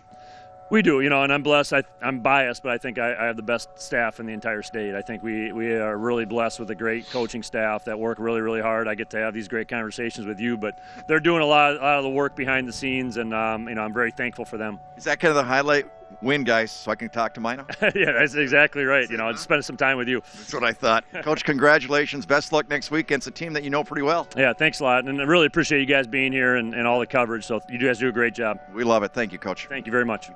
Teddy? Thank you to Coach Jones and Mino and Johnny mentioning a team that they're going to face next week, somebody they're very familiar with, and that, of course, is Appleton North, who did knock off DC Everest tonight 42-6. So it'll be Kimberly and Appleton North next week. We'll come back and talk about the other scores in the area when we come back. This is Showdown on My New 32.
Well, big win for Kimberly as they move on to level 3 next week. They will be taking on Appleton North. Let's take a look at some of the other scores from the area in level 2 tonight. It's going to be Kimberly and Appleton North, as we mentioned, in Division 1 next week. Also in Division 1, Bayport, big win over Preble tonight, so they will move on to take on Marquette out of Milwaukee. Also in Division 1, Fond du Lac trailing Sun Prairie right now in the fourth quarter. The winner of that one will go on to face Madison Memorial. In Division 2, Pulaski was eliminated by Superior tonight, so Superior will be moving on to face Kaukauna. That game has gone final. Kaukauna with a 20-14 win over Hortonville. In Division 3, West Superior moving on. It'll be a Bay Conference rematch as they will face Menasha next week. Menasha with a big win over FBL. Division 4, what a game. Going on in, well, I was looking at another scoreboard, but we'll tell you that Kiel moved on to knock off Denmark, and they will take on Berlin next week. Next scoreboard, please. There it is. That's the game I was looking at. Freedom, St. Croix Central. Freedom has just come back and sent this one to overtime, tied at 43. The winner of that one will play the winner of Wrightstown, Baldwin, Woodville. That game moved to tomorrow afternoon over at Baldwin, Woodville. Be on something the western if it's part of the Wrightstown state. against Freedom again, huh? We're Wow. seeing some rematches in these conferences.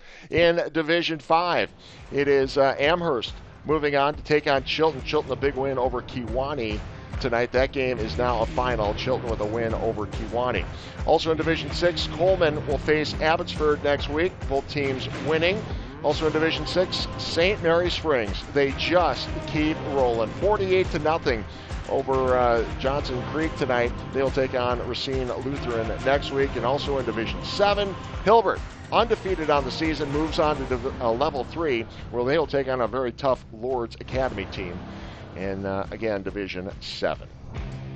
There you go. Full night of football. Lots of local teams winning tonight. Lots of them going outside the areas around the state and coming out with big wins. And we certainly encourage everyone to get out and support those area teams Absolutely. that are still fighting in Level 3 and Level 4. This is our last broadcast of the season for high school football. So we certainly want to thank everyone who has been watching us all season long. Of course, all of our sponsors, our production crew. Terrific job this year fighting the weather. Our producer, Tom Matthews, in the truck, and his staff. Just a great job. Couldn't do it without them. Absolutely. So thanks to all of them. And again, thank you for watching. And Johnny, always a pleasure. Always a pleasure, Teddy. Always a pleasure. Best of luck with your Wisconsin Herd games. Yeah, thank you very much. That'll be our next broadcast. That'll be next Friday as the Wisconsin Herd take on the Windy City I'll Bulls. stop down to come to some of those games, and You I'll should do that. sit behind you, make some comments. Absolutely. Maybe we'll get a uniform for you. For John Mino, I'm Ted Stefaniak. Thanks for watching, everybody. Have a great night, and good luck to all of our teams for the remainder of the playoffs. So long.